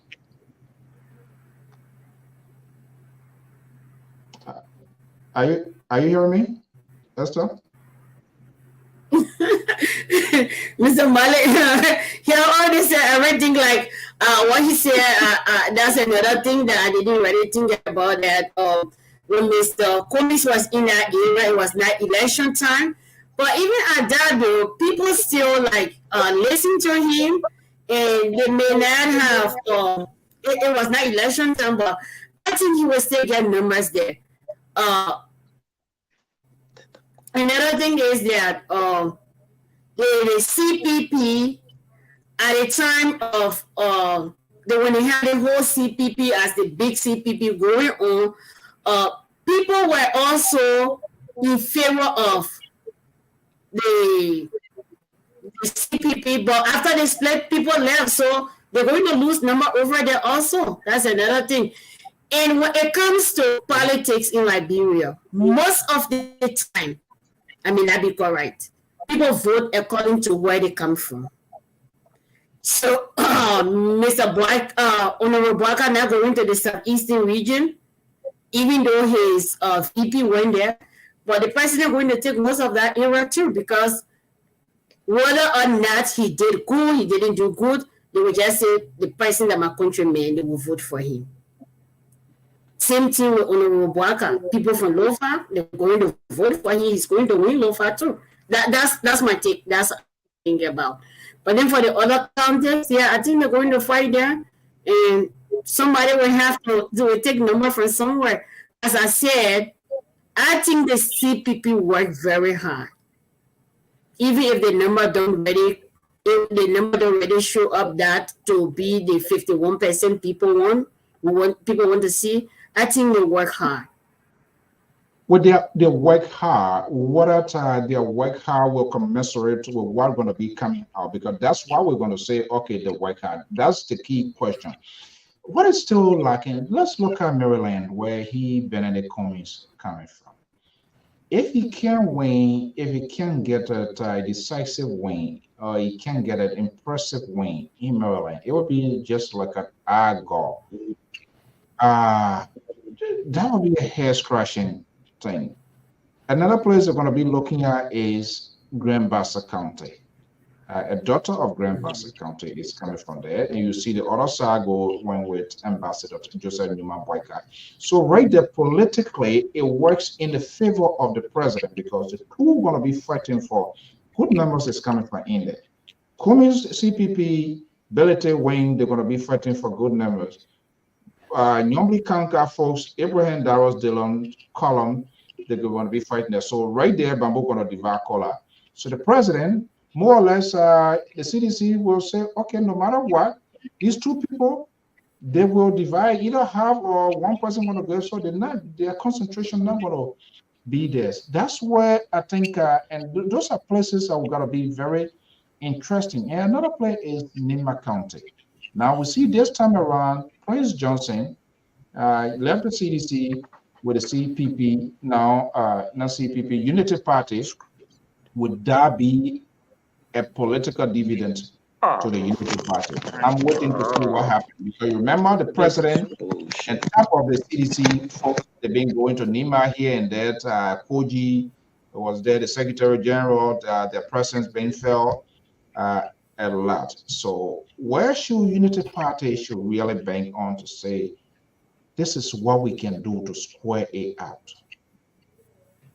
Should they be concerned with Nima as well, even though the Prince Johnson, we know Prince Johnson is a fighter, the possibility of them getting something? CDC has been going there, been sending people there as well.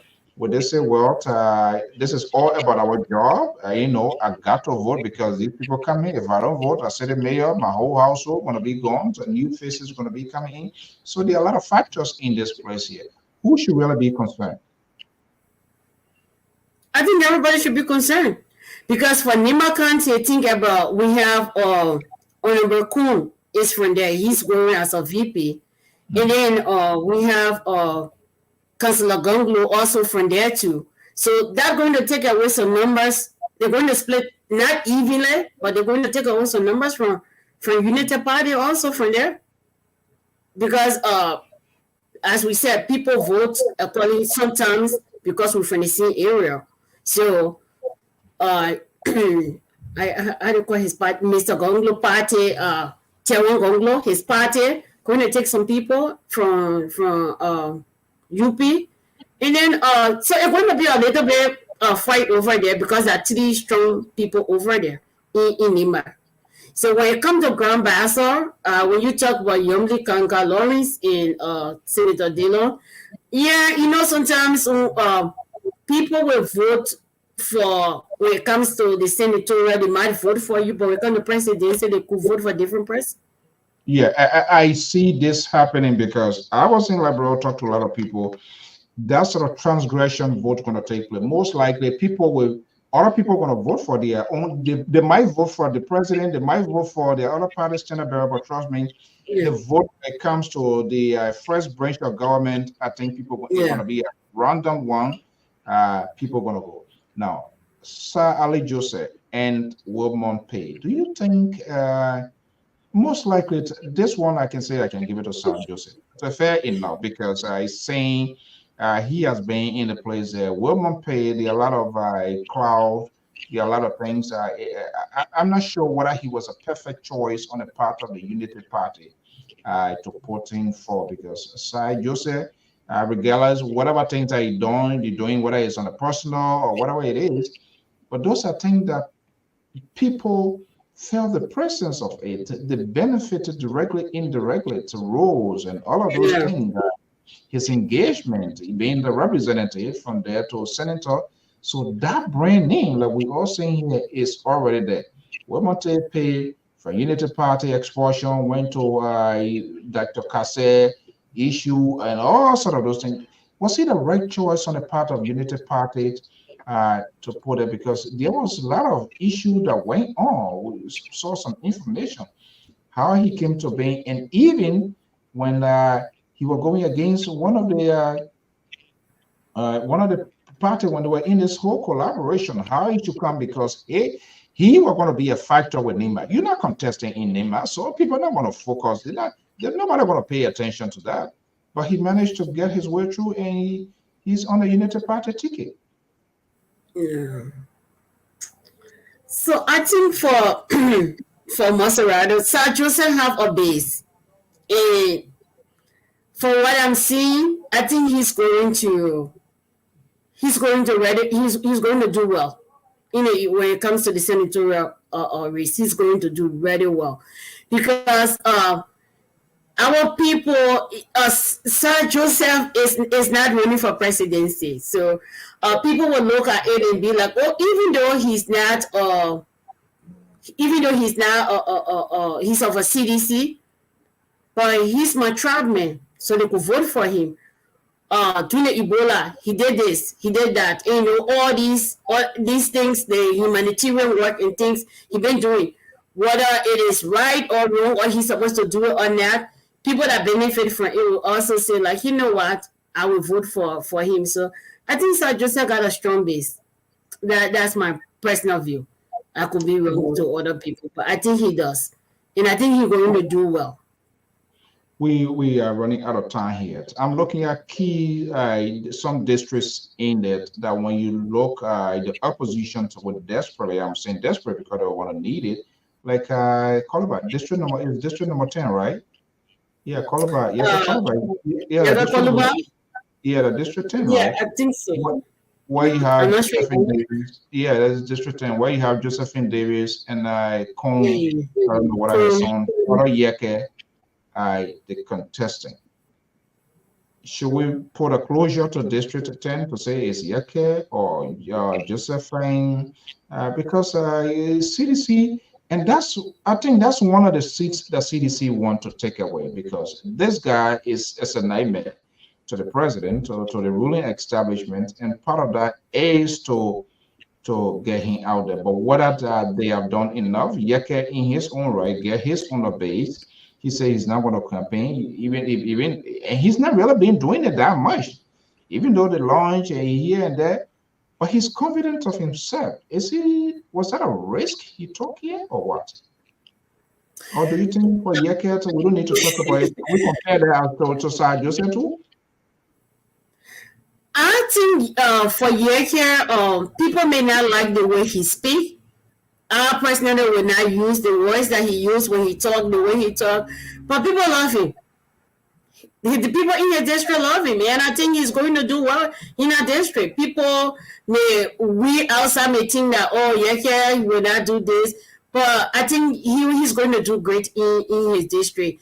And for me, I don't understand why they have on the rescue team. When I watched it, I think they were presenting Kung as a candidate in where Yeke is. And I feel like that is going to take away some numbers from Yeke, because if he is on the rescue team and Yeke is running, and Yeke is also sometimes sympathize with them and work with them, so people are going to decide between Yeke and him and Kung who they will vote for, and Josephine going to have her own numbers to go with too. So, but at the end, I think Yeke is going to do good. Yeah. Honestly, everybody, including we who sit behind this microphone, we get our own conjunction but. But if you follow Yeke, he's one of those. There's a lot of consistency in him. I don't like his way of approaching things, whether it's out of frustration, lack of political tolerance, all of that part of it, or maybe many other things because people not giving him his voice. He's been silenced, he's been pushing his hand down. I don't know. I wish I had a conversation. We reached out many times, but Yeke is Yeke in his own way. But there was some, remember there was some leaked audio tape when Benena Yuri, how Yuri wanted him over to ALP. I don't know whether you had a chance to listen to. I have the tape, but it's looked like when he for you, he for you. But I think he got a little bit upset and a little bit disappointed when you're talking about, because Kong, he's part of the rescue team. And this guy, whether his son or whatever he is, he's in the race. That undercut something there. He found out that there's something. Yet and still, he still hangs in there. So I'm not sure his presence, who is going to benefit, who planted who. But Kong said, hey, the guy is a grown or he can make his own decision. And this is where the political backing is lacking in our politicians. Because if you have this guy, he is supporting you, and he says somebody, hey, they could have a peaceful settlement, but that did not happen. Well, it's 9:24 Eastern Standard Time right here on LPR. We want to thank all of our viewers and listeners across the globe. Man, who's going to sleep sound tonight? Oh, wow. Who's really? I'm concerned. Even though, I'm concerned. Cummings, I don't know where we're wrong. I think the damaging of Alexander Benedict Cummings came from the fallout of the CPP. When they sat back, when they allowed Henry Costa almost or literally to define him. And that's the last thing you want to do in politics, for people to establish your identity. The ANC relation, their communication, their propaganda machinery was not that strong to come at him because I don't know, probably they were afraid. And he went on and went on and went on. And this is where the bitterness is going to come back, more or less, to haunt Joseph Boyka and the Unity Party. Joseph Boyka launched his program in Philadelphia. LPR cover it. He promised to have something to neutralize, to fix what was going on in CPP upon his return. I'm not sure much was done. I'm not sure how much attempt were made. That bloodbath is still within. Unity Party to brought in theirs from the 2017. Cummings told his people to decide that he was not going to do. That, I believe, angered the Unity Party folks. Now, this time around, the Henry Costa Benena Yuri creation with this whole fingering document, which led to the break and fallout of the CPP, somebody, somewhere down the road going to pay a political price. What Esther Mami Mo, is it Tapi or Tapi? Which one? I want to call it Tapi. Tapi. Tapi. Okay. Yes. So I did excellent job in that one. I want to thank you so much for your time this evening, and hopefully tomorrow, Tuesday, we're going to be here where the raw numbers hopefully going to be coming in here. What's your final message before we let you go to our Liberians and follow our listeners, following us? My final message to our listeners, especially those who in Liberia who are eligible to go and vote on the 10th, don't be afraid. Don't make anybody to make you afraid not to go and vote. Your vote will be counted. With all the situations that are going on right now, we know that people will be afraid to get out there, but we encourage you to go and vote, because if you don't go out to vote, people will still vote. At the end of the day, we're going to have a president. And remember that Liberia is all that we have. We can go anywhere. We can naturalize ourselves as citizens. When they are talking about us, they're going to refer to where we came from before. So we that have the opportunity to be on this platform to spread messages, let us talk about peace. Let us encourage our people to be calm. At the end of the day, Liberia, the elections will come, elections will go. Liberia will stay. So I encouraging my fellow Liberians, go out, exercise your right to vote, and just wait for the elections. Don't go away with all these people. There will be some people out there breaking numbers, telling you about lying or just giving false information with the election commission to give the result. And at the end of the day, Liberia will rise above this. So yeah, thank you so much, Mr. So, for having me here. My first time, I was a little bit nervous when we started. So yeah, but you make it easier for me. So thank you, Mr. Toll, and so all those people that be causing too much, probably they're not on to this. So at least I want to flow. Yeah. The man from the far right, the ANC police commissioner, told them not to come today. Let them stay. They will wait for the meeting. Because I know. But trust me, they're gonna start bossing me out in Java. I'm just killing time. Most of them they're doing stuff. Everybody making preparation. But I thank you so much. I like to say here, this is about Liberia, and LPR is not really in someone's control. It's a public network, and we think all voices will be heard, whether they like it or not. They disagree with them. Our folks here, the disciplined, they don't insult, they just express their views, their opinion, what we say, and they say their side, which we also respect. Yeah. But thank you so much. Oh, you see? Thank you so much for having me. I'll say your credit score go, or tomorrow go get a new brand card. Nobody gonna check your credit score. Who said like that? Venetia say, well, so credit score or her bad credit risk store. I don't know whether there's a bad credit, but I want them. Thank you so much. Have a pleasant day. All right. Thank you so much for having me. Thanks, Mr. Tobai. Yeah. Okay, folks, that's how we want to conclude it. And so, well, I thought until I even talk about a show. Okay, well, so this is what it is. Now, this number here, this number also is a cash app, it's a Zelle. There's too much of baking, we don't do it. But we have to say that's something we've been from all of the elections in Liberia. LPR always there, whether people give or not. And part of that, the media industry has to be empowered.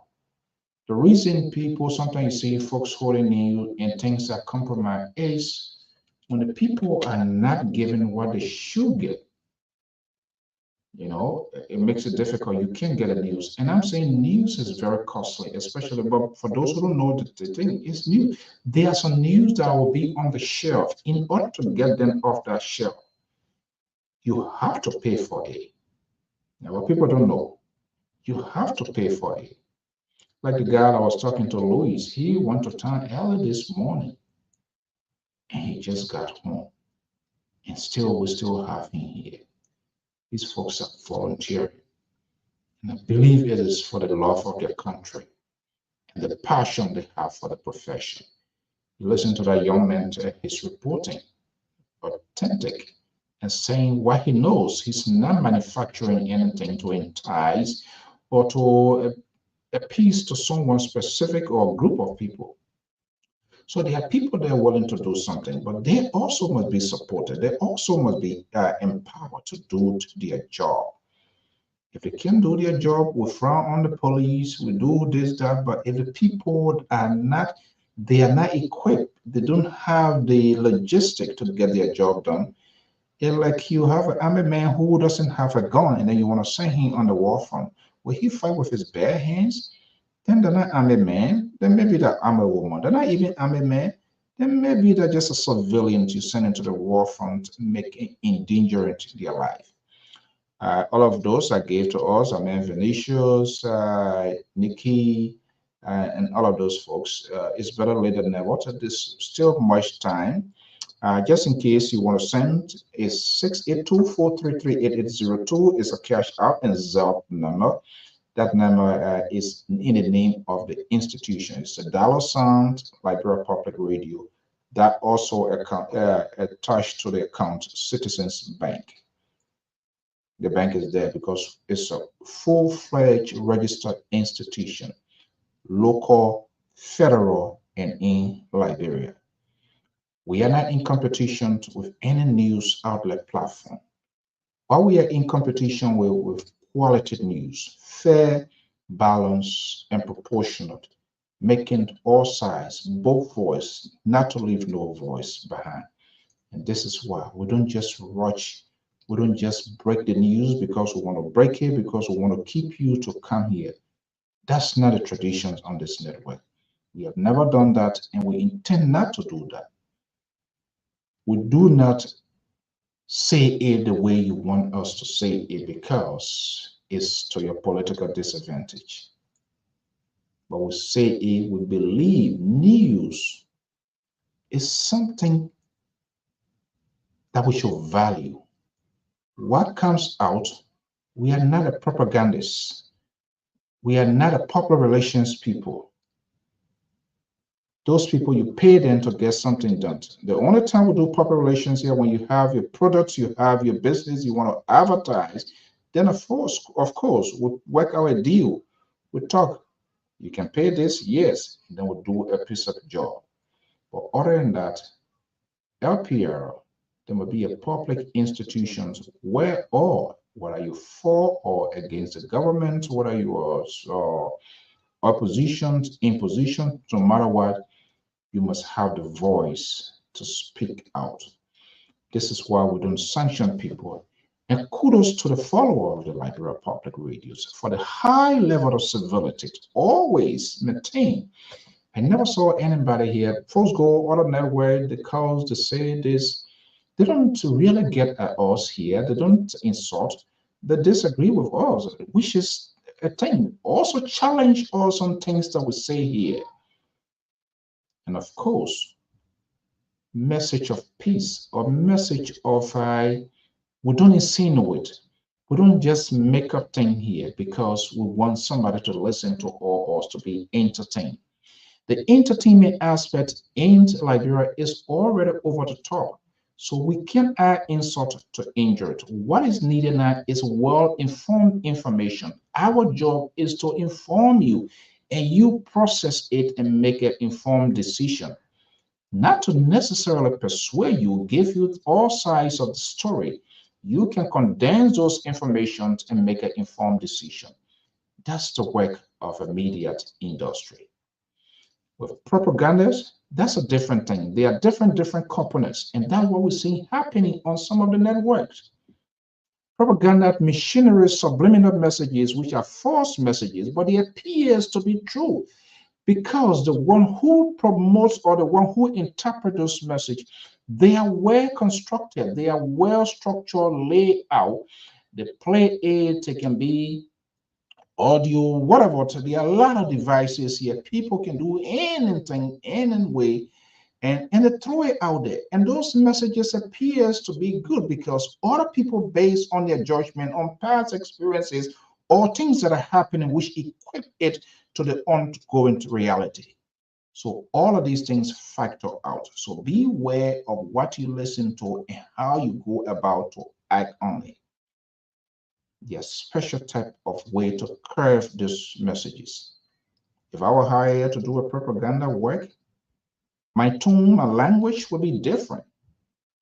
It would be quite different. We're going to put it into context, compare and contrast. We're so disappointed to some of those people who even support these parties, which of course they are at liberty to do that, but they were unable to draw a parallel line to contrast how their party or how their leader can do it differently than that what they are even going against. It just doesn't add up. They do not have that political tolerance. They are still at loggerhead, even in the dying minute. When you reach a certain time of it and you see yourself in some sort of positions, and then you become more consolatory in your tone because you want to pave a way for possible conversation, negotiation, where this person who has disagreed with you will be able to pick up your phone call. But when you started to modern the role from start to finish, and then you need that person, at the end of the day, they will not answer your call. The race is coming down to the wire. We are almost at the end of the Waterloo of the presidency of the Republic of Liberia.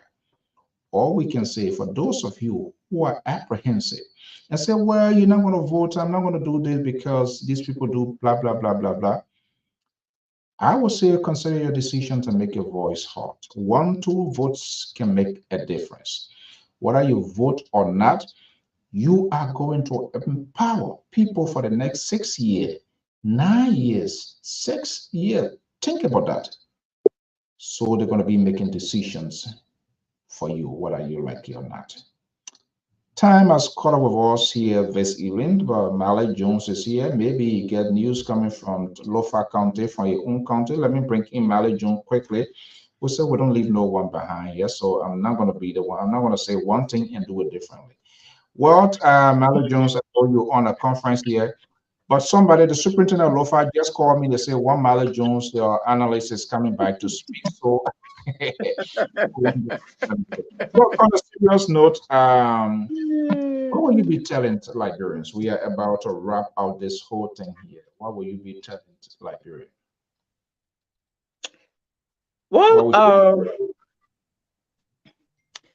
actually, it's not what I will be telling Liberian. I think it's what I will be telling the political parties. Because there are some things that are happening now that, frankly speaking, a bit scary right now. And I learned that even the 2 decisions that were taken by the Supreme Court on the 3,000 precinct thing were in NEC interest, and even the punching of the voting card, NEC took side. I mean, the Supreme Court took side with NEC. So it's like I'm getting a bit scary. Supreme Court just keep taking side with NEC on all out some sensitive issue. But here is the main issue. NEC is saying that the issue of voter card verification is out of the question. They're not even going to do that. And the argument here is that they put in for $91 million and they did not get all the money to get everything they needed to conclude these things. Then the next thing they stood by was the punching of the voter card. So when I vote, you punch it, so I may not have that time to go and vote again. NEC is saying it's not going to happen. They're not even going to verify anything anymore. The punching thing is not even going to happen. And the Supreme Court even taking side with them. So I don't know. I may stand to be corrected on the effect of this on this election, especially when it comes to the issue of integrity of the election. Yes. And I'm afraid that I'm not home and my phone is running out of fuel very soon. I think my phone going to blow up because I'm far from home. Okay, so we don't want it to blow up. Are you going to file your protest as an ordinary citizen to what? No, I don't know whether the political parties are ready to pay attention to that because it has something to do with election integrity. I've said this over and over, and you are trying to relegate this conversation. These political parties, they do not have no technical team to address this issue. No, moderator, it's not only the technical thing. Let's say the legal team. That's what I'm saying. That's part of it. What are technical? party thing, but they more or less they are like they try to run this institution like a social club, or I own it, so that's it. When you go into and guess what happened again? They spent $12 million on the biometric thing. Now they have just set it aside. Can you imagine? And going back to the old days of running the election. So what happened to the biometric system? We spent all that money on $12 million. So, prefer my own personal views, considering all that is unfolding now.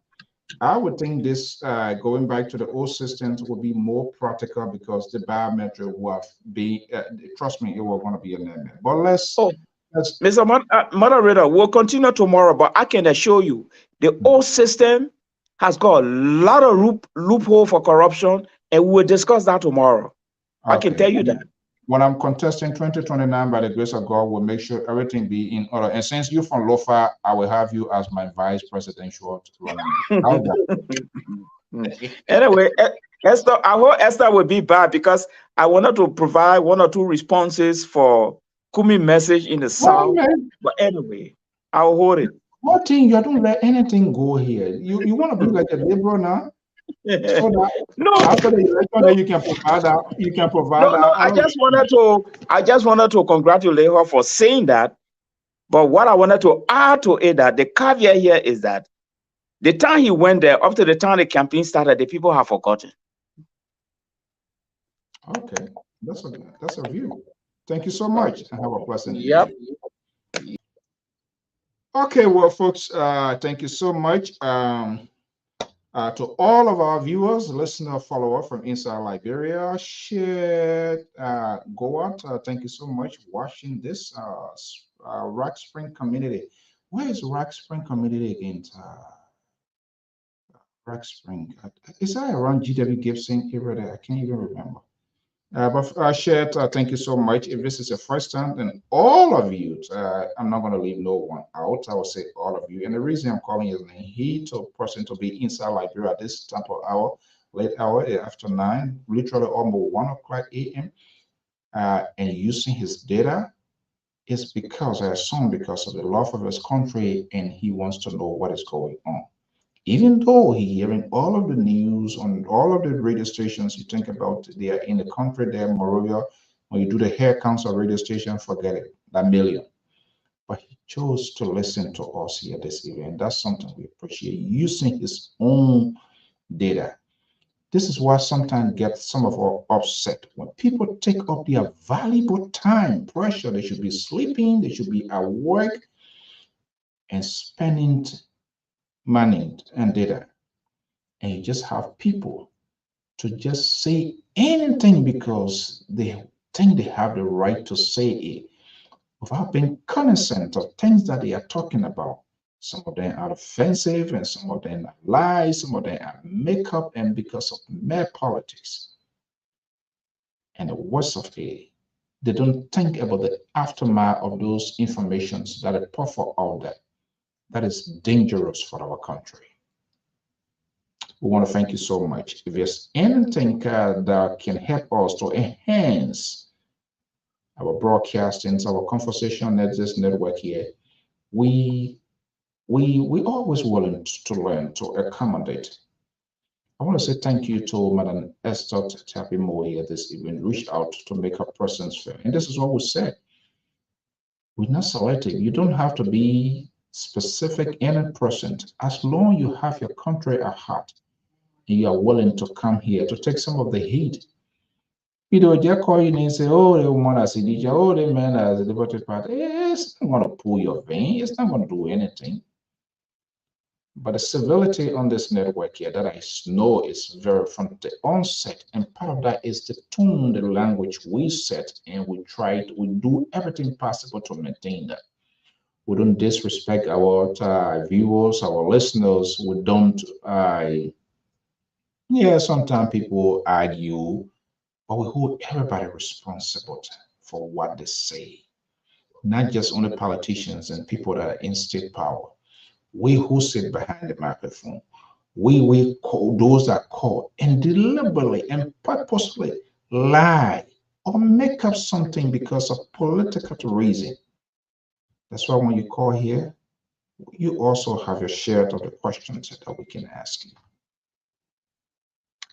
The race for the executive mansion. Who will be pronounced or who will hold the next state power? There's a book here, Strength Based on Leadership. This is something that I'm doing here. And when you look at it, there are a lot of things inside here. And some of the things, the characteristics of leadership, we didn't hear most of that in some of those who want to be leader. Why you want to lead?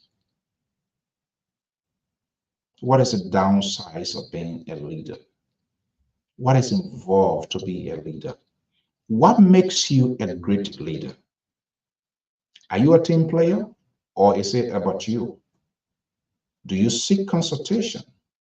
Do you share your vision? Are you the last person to speak or you always want to be the first person to speak and that's the end of it? Do you share your ideologies?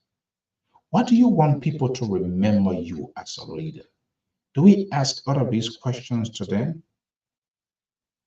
We don't. And sometimes, but because the distractions and so much that's ongoing, there's less time to have this conversation. Here we are, literally a day to go. We're going to be deciding the directions of our country. How many of you, especially those in Liberia, and even here, trying to influence telling people, and you need to start telling people, go vote this place, don't vote this place. Your job is to create that information tool and let them decide. Because some of you too get bad choices and you try to pollute the minds of the people. Don't vote for the person, don't vote for the. Give them the option. Discuss it in a holistic approach and let them decide. Somebody said, oh, when you vote for the people, we're going to sanction you. Oh, I don't think that's what we do. Don't seize people liberty. It's a friend that I know. The man is for CDC, the woman is so right now they are temporarily disconnected. You see how dangerous that is? Have you guys seen James Carville and Tamara Madeline, who is a Republican strategy? They are husband and wife. One is a Democrat, one is a Republican. They sit on CNN, they sit on major news and argue and push their party ideology. But now, men going one side, the world going one side because they simply have that political disagreement. That is lack of political tolerance. And if your politicians do not wear pampers. If your politician don't be wearing diapers. That is, you might have a mature man open up, accept, respect people's political views. If you don't want to do that, then don't be a politician. Folks, thank you so much. Have a pleasant event by God's willing. Our number is still out there. If you want to type God touch you want to do something, just let us know, even in our broadcast. And we are hoping to bring you some coverage events on the date of elections from Monrovia, from other parts of the country where we have our reporter. Thank you so much and have a pleasant event. And we really do appreciate your time this evening, this morning. If you are in Liberia, outside of USA, whether you are at work, we really appreciate you. Send in your comments, send in your suggestions. If there are things that we are doing here that you just is just not good, I send it. If there's something that requires us to retweet and restructure our way of doing things, we will say it. We will also live up by it. Every night, every event, especially when I'm angering program. After the program, I go back to read your comments and I make some responses as well. And I listen to my own tone to see, probably I said something ridiculous I would have said. That will help me to position myself in subsequent broadcasts or conversation. So every night I go back to listen, to read people comment, and some of them are so energized, and some of them make your day, some of them make you sleep good, and some of them make you pain. But nevertheless, at the end of the day, all voices must be heard, and we should not leave no one behind. Have a pleasant evening. Bye-bye.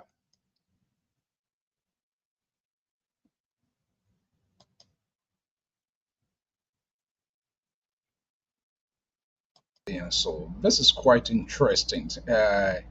We started a process quite a bit and unbelievable. We are in injured and dying minute to have the big board to drop. The political process is quite a little bit very difficult to determine. So we are having this here, and to just give a little preview of where we came from as a people, as a country. This was something that we talk about months, year, week, and here we are, literally into the dying minute of the process. The sitting president, President George Weah, is in a serious political fight to maintain state power.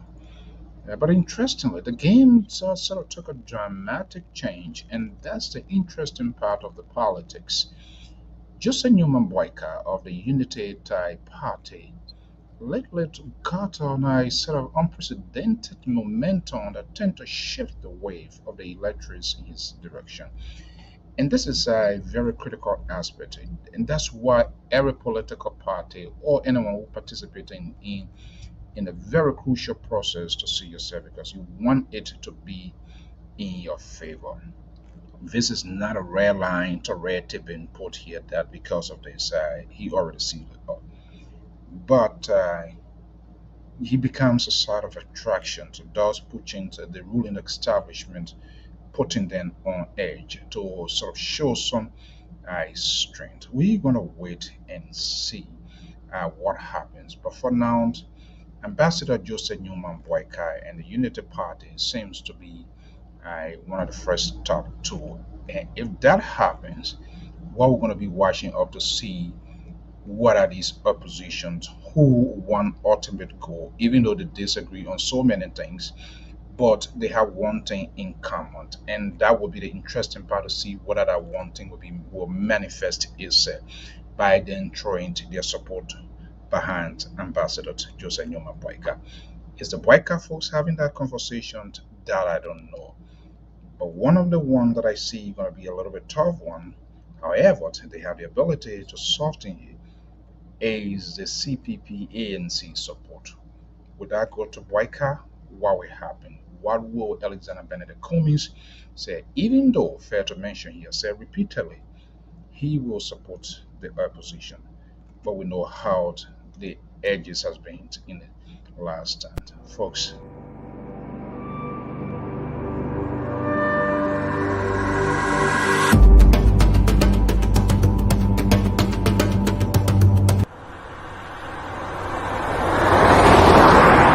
welcome to Executive Car Rental Services. We have all types of cars that you can rent, from sports cars to sedans to SUVs. We have cars for in-town and out of town, even vans that you can rent. Very modern and attractive, well-serviced vehicles, clean, quality, and comfortable interior. Move like an executive in style. Fully AC vehicles with good sound system. If you're looking to ride with class, this